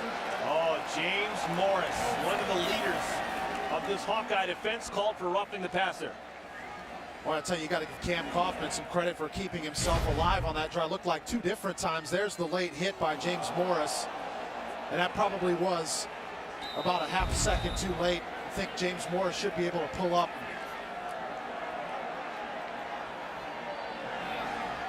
So instead of a 3 and out, it's a 1st down via the penalty. Now Kaufman trying to make him pay. Complete. Another big hit. Anthony Hitchens blasts Stephen Houston. Job by Houston holding on to that football. That was a pretty big time hit by Hitchens right as he was trying to get up the field. You see Hitchens comes, makes the play. Quick snap, Kaufman throws it away in the direction of Kofi Hughes. It'll bring up 3rd down. Kevin Wilson. The Indiana Hoosiers trying to win for a 2nd consecutive week. This is a very young team. Just 8 seniors on the roster. It's an offensive line that has nothing but freshmen and sophomores, with the exception of the center, Will Maddie. Making progress on the Indiana Hoosiers. Out pass is caught. Wynn has the football and the 1st down. Shane Wynn, just the perfect body type for that slot receiver. 5'7", 160 pounds, and excellent quickness. See, just isolated, runs an out route, gets himself open and move the chains. Between the tackles run. Trying to keep the defense honest and pick up 2, maybe 3 for Houston. If you're just joining us, folks, this game is oh so important for both sides, particularly for Indiana. A win today, and because Ohio State and Penn State are not eligible for the postseason, a win today, and Indiana is just a game behind Wisconsin in the leaders division standings. It'll be a little bit shy of the 1st down marker. Ted Bolzer with the catch. And just to finish off that comment, Indiana hosting Wisconsin right here at Memorial Stadium next week. 3rd down and 1. Again, the Hoosiers tried a quick snap and a whistle before the snap. There is no foul. Timeout. Iowa. They're first before the penalty. The tempo of Indiana forces the Hawkeyes to burn their 1st timeout. That was a good timeout call because Iowa was caught with substituting. And had that timeout not get called, they might have been whistled for 12 men on the field. Let's take a look at the standings around the Big Ten. There's some games going on right now. The only final we have to tell you about was Michigan beating Minnesota earlier today. But where we're talking, the leaders division, Wisconsin is idle this week, so they're 3-2 in conference play. Should Indiana win this one, they'd be 2-3, one game behind Wisconsin. And next week, those two meet right here on this field. Talk about sometimes teams just need to get on a run at the right point in the season. And maybe this is that point in the season for the Hoosiers if they can come out and get a victory today. And you talk about that matchup next week becomes very interesting. It has gone final. Iowa beating Illinois just moments ago. And movement on the line. Ball start offense, number 78, 5-yard penalty. Third down. 3rd and 1 turns into 3rd and 6 because of the penalty on Jason Spriggs. Yeah, so tough. Left tackle right here at the bottom of your screen just gets moving a little bit too fast. And when you've got a 3rd and short situation, just can't afford pre-snap penalties. Your chances are so high being able to pick up a 1st down. And now you're back in a 3rd and 6 situation, much more difficult.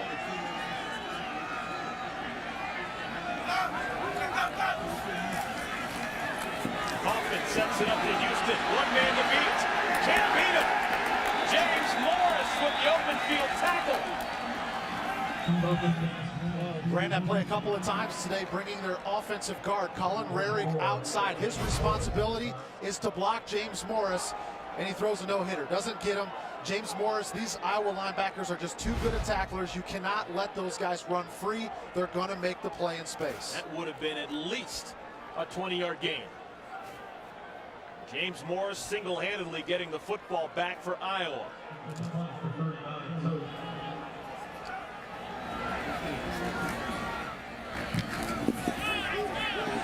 Jones kick. Fair caught at the 12-yard line by Micah Hyde. Punt of 31 yards, no return. 2:51 remaining in the 3rd quarter. Coming up tonight after the final drive, it's a special presentation of The Journey, as BTN gives you an all-access look at the teams you love. Don't miss The Journey, Big Ten Football 2012, brought to you by Best Buy. It's tonight, right after the final drive on BTN. That's been quite a journey for us here this afternoon in Bloomington. We had a delay of an hour because of lightning before our kickoff. Now, well, an intriguing Big Ten matchup with a lot of hitting going on. Just got a final from up the road. Penn State defeating Purdue. So the Boilermakers still winless in conference play. And Penn State, after a tough loss a week ago against Ohio State, back on the beam. There's the final, 34-9. Bill O'Brien's team getting it done.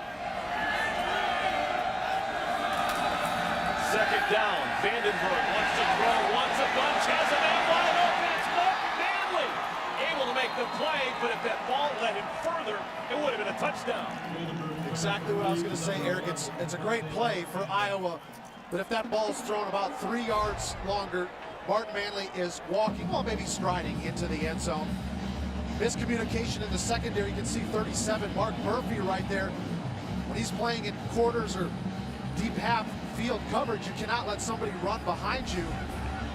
Big time play right there by the Iowa offense to get on the opposing side of the 50. 4 catches, 88 yards for Martin Manley. Bullock spun down by Replogle. Jay, what are you noticing down on the field? Well, the bootleg has been highly successful for the Hawkeyes. It's tough for a defender, especially at ground level. It looks the same as the Hawkeyes' zone play. So the safety, who has to read if it's a run or pass fast, thought that was a run play because it looks the same from his vantage point. Mark Murphy took a couple steps up and they hit to Manley deep on that play.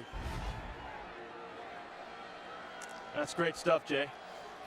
2nd down and 11. Fastball completed. Cut down to the 44-yard line. You know what? Jay Lehman, once a middle linebacker, always a middle linebacker. He could be in the 27th row in the middle of nowhere, and he can still instantly tell you, diagnose a play and tell you where to go. Under a minute to play, 3rd quarter. James Vandenberg trying to keep the Hawkeyes on the field offensively. 3rd down and 6.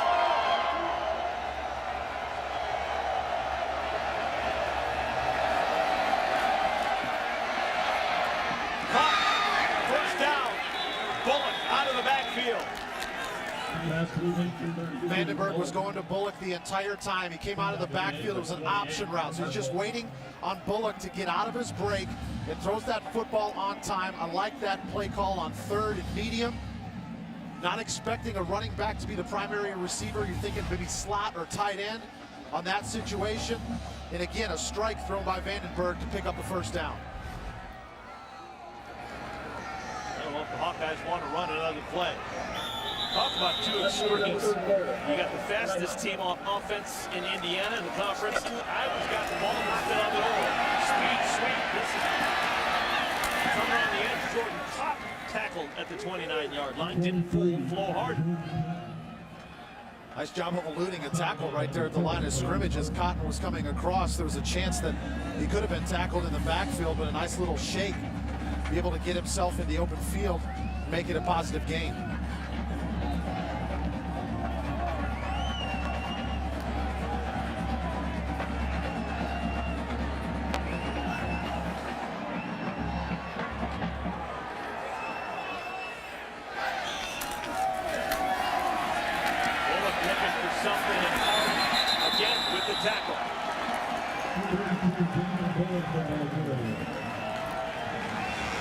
That's going to bring up a 3rd down. Should mention that there is a new offensive lineman in the game. Nolan McMillan has been in for the last couple of plays for the Iowa Hawkeyes. Really thin up front for Iowa. Nolan McMillan is kind of the swing guy that could play a number of different positions. And then Austin Blythe is another guy that if there were some injuries, they might move him around. So there's only probably 6 guys that they could work through the rotation, assuming that nobody got hurt. It's really thin in the college level on offensive line. Yelling in at left guard. 3rd down, Vandenberg. Complete. He's got Davis.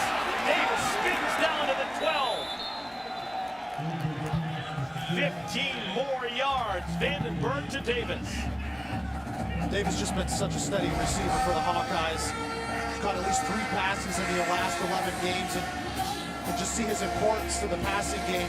Ball was thrown just a little bit behind him, and he adjusts, make the play. Gives Iowa a fresh set of downs. 12 straight games with at least 3 or more catches for Davis. He's got 4 catches for 47 yards today. 1st down at 10. The fake to Bullock. Open man. It's complete. This is Mark Manley. Pushed out of bounds at the 5. Mark Murphy saved a touchdown. Vandenberg was able to get that ball out of his hands, almost sacked in the backfield. Watch the pressure come in. He notices it, just loses a little bit of ground, gets rid of the football, doesn't have a whole lot of steam on it, but Mark Manley had enough space to where there wasn't a defender to step in front of it. Mark Manley's had himself a very nice day, courtesy of this Iowa passing game that has really made some strides today. Closing in on 100 yards. Martin Manley and Davis, the wide receivers, bottom part of your screen. Looking for the corner, gets it, touchdown, Iowa! The ball carrier, touchdown, Hawkeyes.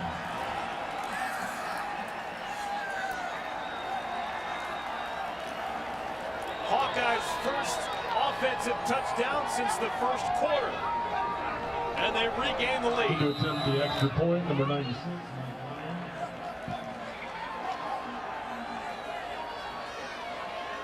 Damon Bullock, his 2nd touchdown, rushing on the season. Mike Meyer for an important extra point. So often you see teams have success, bring it the length of the field, and have to settle for a field goal. Excellent job of getting in there for a touchdown. Isaiah Roundtree out of the end zone, and Roundtree looking for the edge. Finally forced out of bounds at about the 40-yard line. It was the kicker, Mike Meyer, credited with the tackle. Now next Saturday, more Big Ten football coming your way. Purdue and Iowa. That game will be in Iowa City and Minnesota. Champaign taking on Tim Beckman's Illinois Fighting Illini.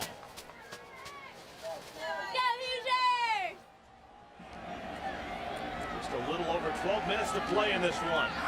Indiana Now trailing by 4. Houston across the 50. Another big gainer. James Morris with the tackle. Houston has been quietly effective. 14 more yards. Houston has not scored a touchdown. It leads the nation with touchdowns in 9 consecutive games. Kofi Hughes to the 40. Good gain on first down. You don't often see a wide receiver like that. Kofi Hughes, when he catches it, turns it upfield right into the face of a linebacker. That's what I like about his physicality and his size at 6'2", 210 pounds. Inside handoff. Houston has the first down. Lowers the head, gets to the 31. Now you can see Indiana going downhill in the running game, exactly what they need to do. Too many times they were going parallel to the line of scrimmage. See Houston trying to get this crowd going a little bit. It's physical play going up and down into between the tackles.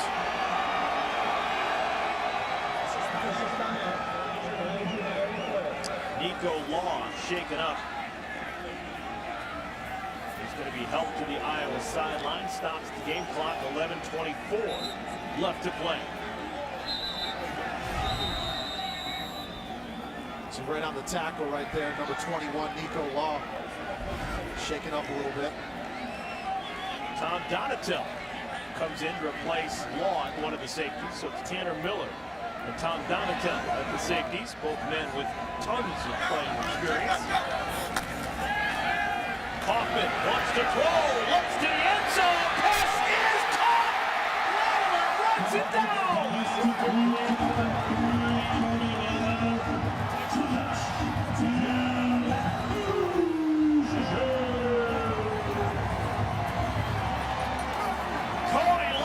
With a burst of speed to catch up with that football and put 6 more on the board.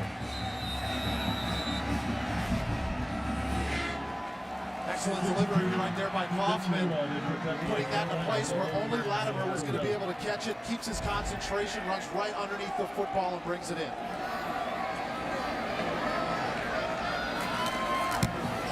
Extra point is good. Indiana has regained the lead. With Derek Brackley, Jay Lehman, I'm Eric Collins. Glad to have you here.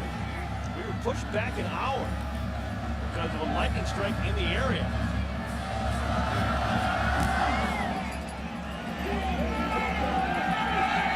Jordan Cotton fumbles the football, picks it up, and is swamped.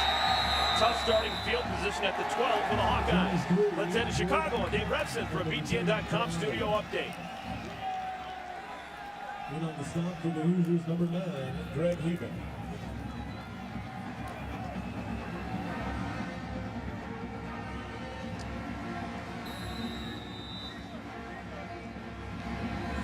Wow, thanks, Dave.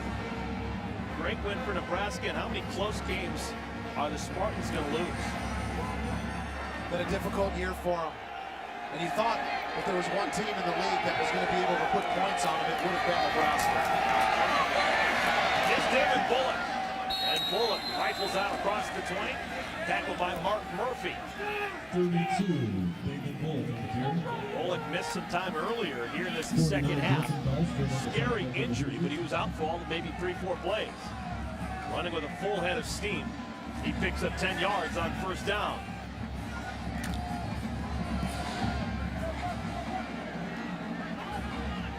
James Vandenberg. Thrown for over 200 yards and a touchdown.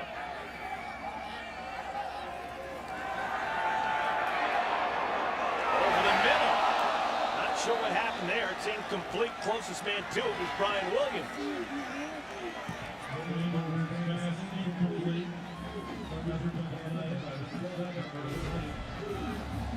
See Vandenberg not able to step into the throw because of the pressure coming by David Cooper, their linebacker, number 42.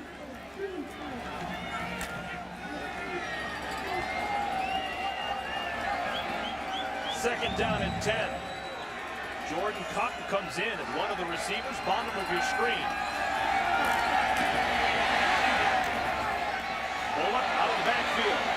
Still on his feet to the 26. You see why the Iowa coaching staff likes Damon Bullock. He's not huge, 6 feet, 195 pounds, but he runs with some bad intention. For a guy that has missed a good bit of football this year because of concussion symptoms, he doesn't look like he has a whole lot of rust. You see the footwork. Again, he did play in their game last week against Northwestern, but he seems to be picking up right where he left off earlier in the season. Big third down.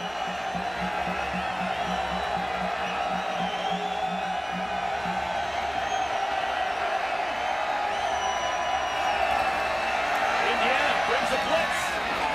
And the Hawkeyes trunkle. Vandenberg spits it out to Martin Manley, who's got the first down. Tim Bennett on the tackle. Again, you saw Indiana go with that 5-man front where they had a linebacker put his hand on the ground, so they're bringing 5, and then they bring Hard number 4, one extra, but Vandenberg realizes it, knows he has to get the football out of his hands quickly, and again, very catchable ball for Devontae Martin Manley. Bullock picking up that blitzer beautifully. Play action, Vandenberg on the run, throws it out of bounds. Zach Shaw was in his face.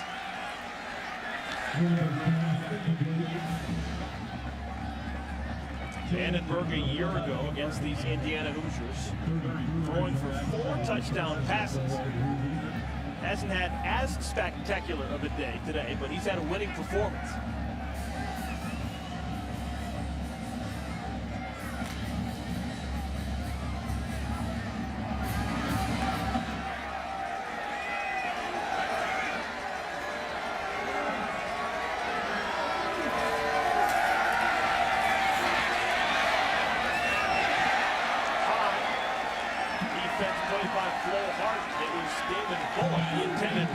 But he just couldn't get up high enough to bring it in. Saw that same route combination on the previous drive where they brought the running back Bullock out of the backfield on an option route. But this time, the ball sails a little bit out of James Vandenberg's hands. It's interesting. Keenan Davis is down close to the 40-yard line for Iowa. He was actually right on the sideline for Indiana, or for Iowa. Yet he chose to fall down on the field of play as opposed to falling down on his team's sideline. And the player down is right on the 40-yard line, closest to the Iowa bench, right in front of Kirk Ferris. It's Keenan Davis, who could have easily walked to his bench area, but instead he chose to fall down. That's the reason why you see Alex Kemp was getting Indiana back on the field to get play going. So it's 3rd down and 10.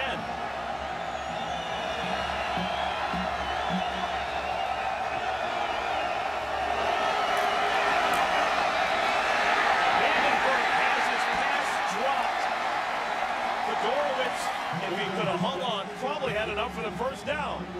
I think there was a miscommunication right there because their running back Greg Garman ends up breaking the exact same direction as Fedorowicz. You generally don't have 2 receivers. See both of them lined up in a stack right there? You don't want to have 2 receivers in the same spot in the field. They're just going to end up covering themselves, bringing a defender into the zone. Second time today that Iowa will be forced to punt the football. Stoker calls for the fair catch and makes it at the 23. Punt to 42 yards. All right, Derek, now Indiana has the lead and the ball. Do they have the type of offense, or do they have the inclination to use a little bit of clock? I don't think that's their style of football, to be honest, Eric. I think they want to move at a tempo that favors them. They want to be able to pick up yards on first down, be able to move the chains once they get to 3rd down, and be able to use tempo to their advantage to limit substitutions from the Iowa defense. Cameron Coughlin remains in at quarterback. Hands it off to Houston. And he is wrapped up and brought down by Anthony Hitchens. Hitchens has now gone over 100 tackles on the season. Came into this weekend's play 4th in all of FBS football in tackles.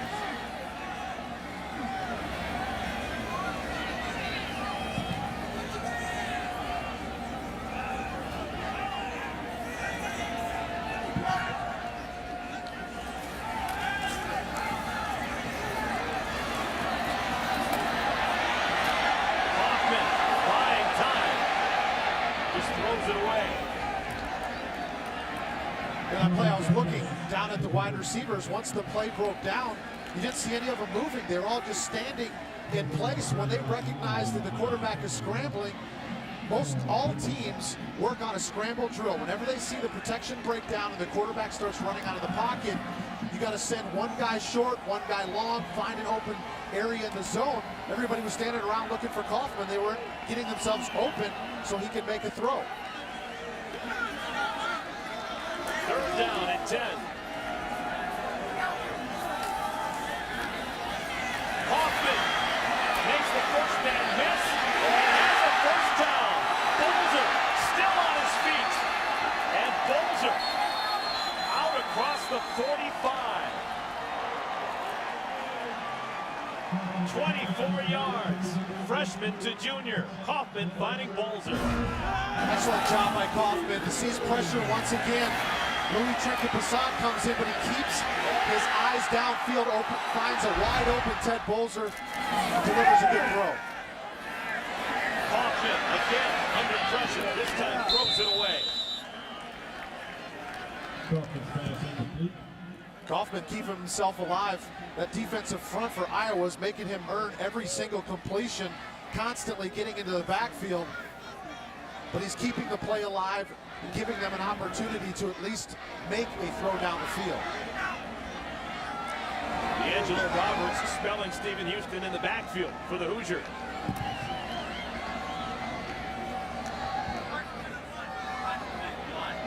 Nico Law has come back in at one of the safeties for the Hawkeyes. This is Roberts, full head of steam. Almost snapped out of the bag and getting a bunch more. Roberts with a big gainer.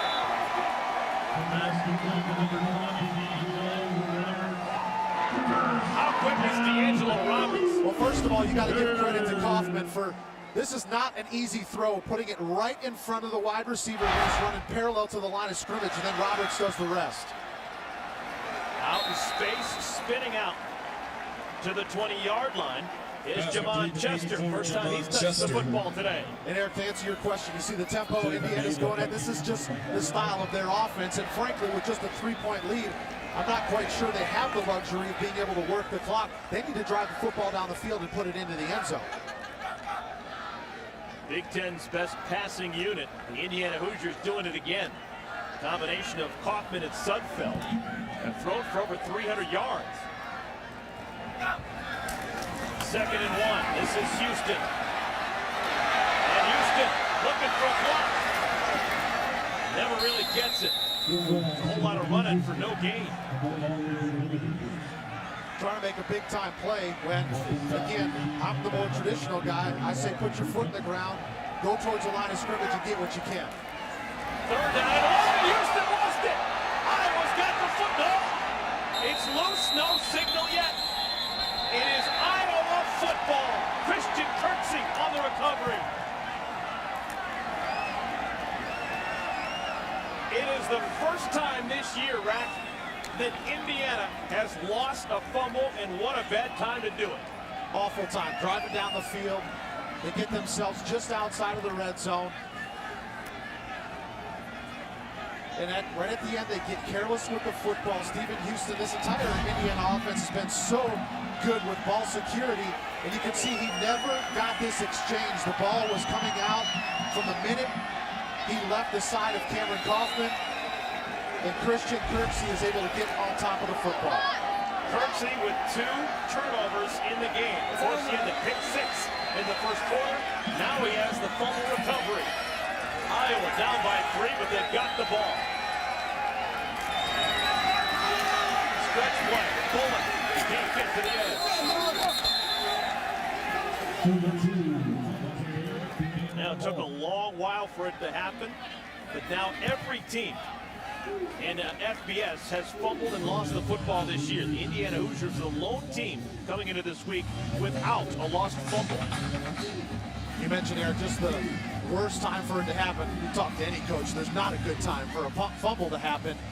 But they've been excellent the entire season with ball security. They have fumbled the football, they just haven't lost it, doing an excellent job of getting back on top of it. But a big-time mistake right there by the Hoosier offense. Incomplete. Passes wide of the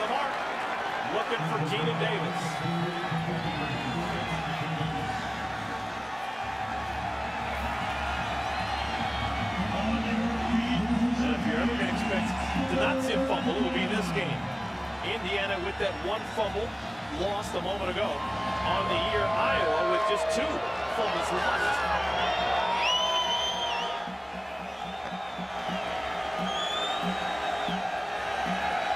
Third down and 8.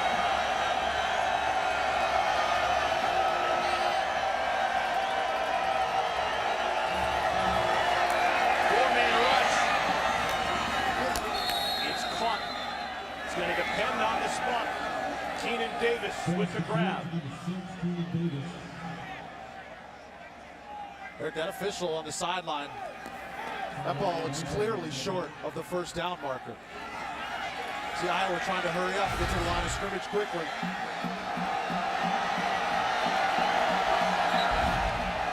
So the Hawkeyes going to go for it on 4th down.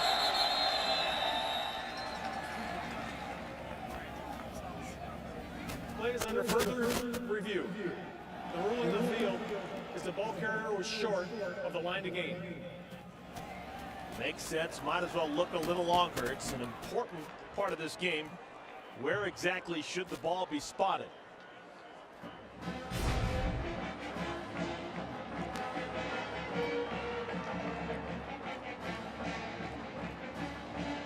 Or is that ever tough to tell? Here's what I like of what Keenan Davis did is he came back to the football and made sure that he was the only one to make the catch. Does not allow Antonio Marshall to undercut.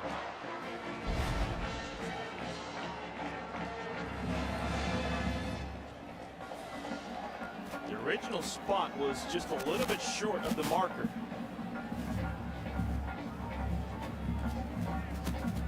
After further review, the ruling on the field stands. 4th down. Key word there is stands. Didn't say confirm. If it had said confirm, that would have meant that video evidence was enough to confirm and back up the call on the field. Just in stand saying, you know what, we don't have enough to go on, and just go with the call on the field. And because of the extra time to think about it, now Iowa is going to punt the football. This a good decision, Rack? I think so. Because if you don't convert, look at the field position that you give Indiana. Good kick. Caught at the 32-yard line by Stoner. State getting the victory, and they will be off next week. Maybe a much-needed break for them in Nebraska. Big-time win for them to stay atop the Legends division with that edge over Michigan. Just joining us, Indiana, should they win, they'd be just a game back behind Wisconsin among eligible teams. In the leaders division, they play Wisconsin right here next week. Could be a huge game between Indiana and Wisconsin. Clock moving. Indiana fumbling last time they had the football.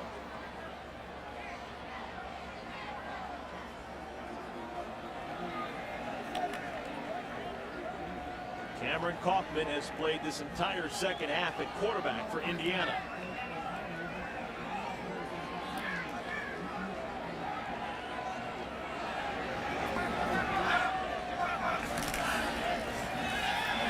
Play action, tight end Bolzer. He's had a nice day. Nico Long on the tackle, but a first down for Indiana. And now, Eric, you'll see, I think anyway, you'll see Indiana start to use this clock a little bit more. Inside of 4 minutes, they got the first down. Now's a chance where they can try to milk it down a little bit. Jay, what are you noticing? I noticed that Indiana has really worked on the Iowa linebackers, particularly James Morris. That number 3 receiver, the third receiver in from the sideline, Morris is always matched up on him, and they have tried to hit that receiver often today. Bolzer 6 catches, 82 yards. And Roberts is tripped up by Hitchens in the backfield. Derek already today, Indiana with 2 100-yard receivers. Already Kofi Hughes and Cody Latimer have gone over the century mark. And now Bolzer is 18 yards away from 100 yards. We knew that Indiana's offense has made vast improvements in the passing game, and it's just continued here today. Got to give credit to the quarterbacks, especially Cam Kaufman being able to shake off the bad decisions that he made on the first drive and really came back out, has energized this offense and been accurate with the football. Hawkeyes need a stop. Second down and 10. Kaufman. It's caught. Latimer close to the marker. It's going to be put down just short. Clock will stop. 2:34 left to play. You know, Seth Luttrell is probably taking a deep breath of air when he sees Cam Kaufman take this long to throw a football in this situation. When you take that long, you're giving the defender time to recover and potentially undercut. Clock is moving again. Under 2.5 left to play. Maybe the most important third down of the day for Indiana. Iowa could do nothing except for sit around and watch that clock burn off. The time burn off the clock. Hoosiers call a timeout. 30 seconds in left. 30-second timeout. We'll keep it right here. Let's take a look at today's Verizon Key Connection. Cody Latimer has just been a big-time threat the entire day for the Indiana Hoosiers, making some big-time catches down the field, getting into the end zone 3 times, and again, give Cam Kaufman credit for how he's responded. 21 out of 33, 315 yards, 3 touchdowns, and most importantly, 0 interceptions. And if you added together Nate Sudfeld's numbers, remember he threw for 91 yards? The quarterbacks for Indiana have thrown combined for over 400 yards. Third down and 1.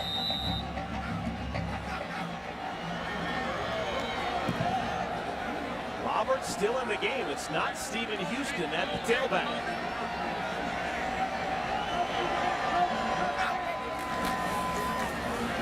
They give it to Roberts, and he lowers the head and has the first down. The little guy, 5'10", 190 pounds, Roberts, running like a brute. That's how you get your pads down and pick up a first down. He's a little worried when he kept running towards the sidelines, but he sees Tanner Miller coming up to make the play, but he gets his pads lower than the defenders, keeps those legs going, and picks up the ever so important first down. And now Iowa's going to have to start using some timeouts. Clock is moving. Iowa has 2 timeouts left to work with. They're going to wait until after this next play to call their second.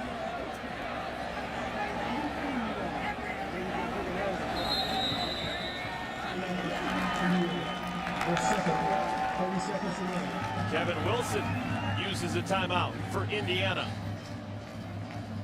Here's our John Deere Gator game changer, Cody Latimer. Just a big-time day for this wide receiver, making some excellent catches. Again, we just talked about him getting into the end zone for 3 touchdowns, a career high. Making plays on the football, not every time he was wide open, he had coverage on him. Excellent focus. And again, you talk about earlier in the game, the delay that we had, and how might that impact the players. I haven't really seen it impact in either of these teams, especially after the first couple of drives when they were able to shake off some of those jitters. Both teams have came out and played with excellent speed, physicality. Roberts heads over left tackle, brought down by Morris, and now the timeout called by Iowa.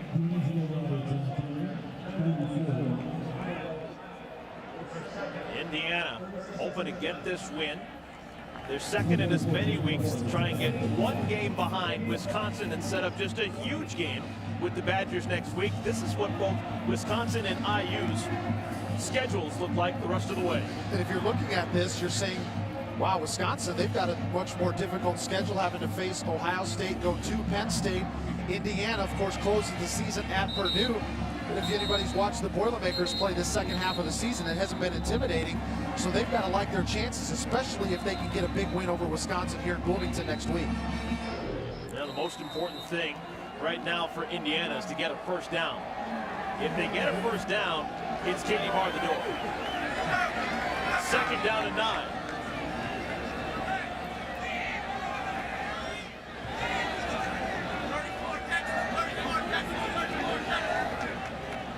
Two tight end formation. Again, it's Roberts, tries the middle of the line. Quickly tackled and an Iowa timeout.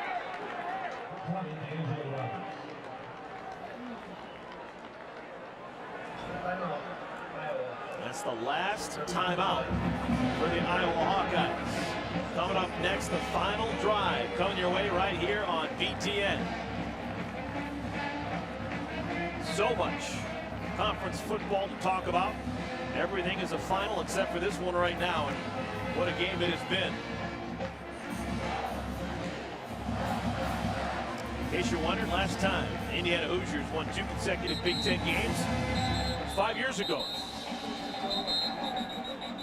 Geez, last time they won a home game in the conference was a couple of years back as well. What would you do here? Do you dare throw the football and open up the possibility of an incomplete pass stopping the clock? Not at all. Run the football here. Since Iowa's called their last timeout, then if you're Kevin Wilson, you just let the clock go down as far as you like. Either take the penalty or call a timeout at 1 second left on the play clock. Roberts loses yards. Morris again with a tackle. And Iowa is powerless to stop the clock. The clock is just in a free fall, under a minute left to play.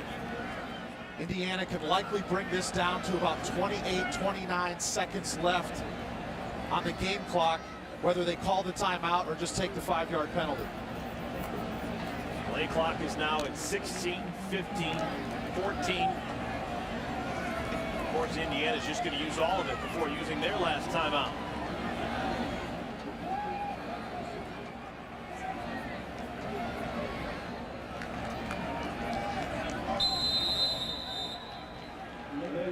Offense number 2, 5-yard penalty, still 4th down. All right, so they don't use their last timeout. They still have one at their disposal, and the punt team will have 5 extra yards to work with.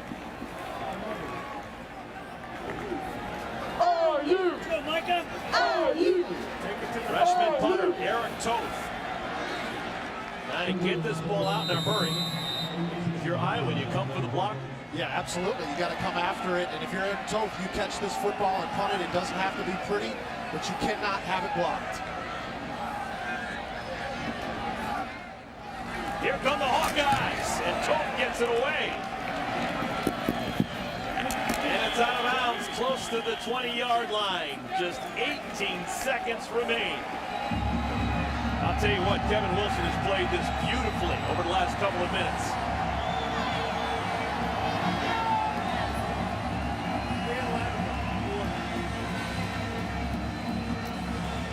18 seconds remaining for the Iowa Hawkeyes. Greg Heben, Mark Murphy, the 2 safeties. Make sure they're 15 to 20 yards deep and let nothing get behind you.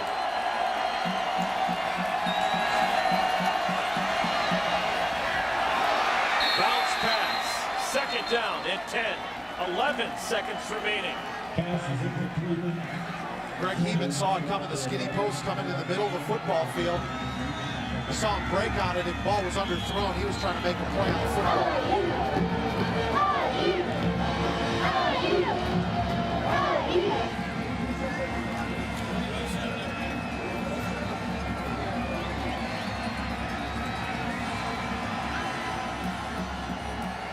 'Cody Latimer has now come in on defense. He is the deep safety.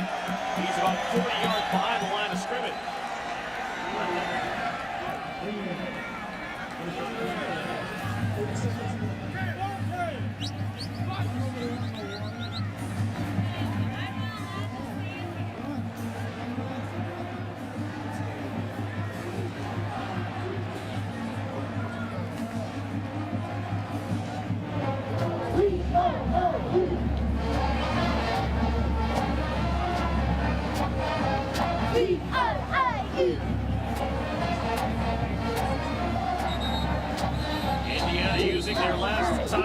12 seconds left to play. Hawkeyes in danger of losing their 3rd straight Big Ten game. Look at the safeties. Far left-hand part of your screen. One of the safeties. Cody Latimer.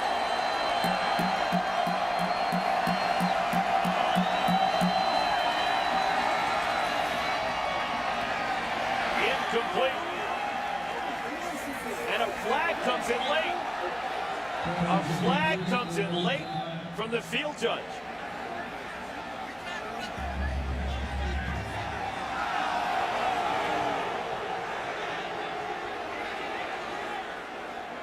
Kevin Wilson hoping for an uncatchable ball call. Pass interference, defense, number 38, 15-yard penalty, automatic first down.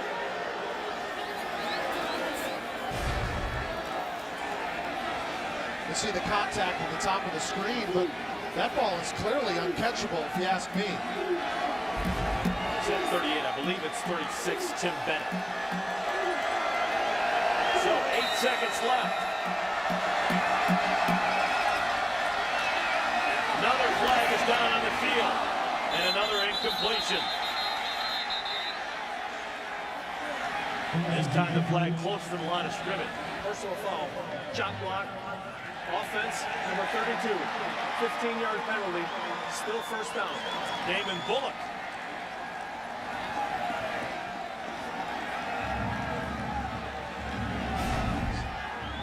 Watch 32 right in the center of your screen. You can see the offensive line still engaged while Damon Bullock goes down the field. But Mark Murphy, number 37, just make that catch and the game's over. So this could quite possibly be the final play of the game. Cody Latimer still in as one of the deep safeties for Indiana.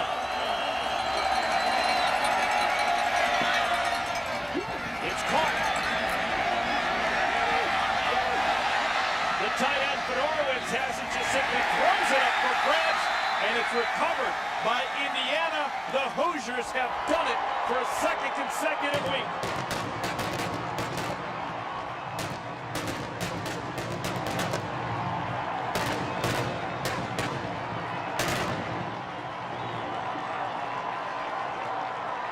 Who better to come up with a loose football to end it than the captain, Adam Replogle, securing the win for Kevin Wilson and the Indiana Hoosiers.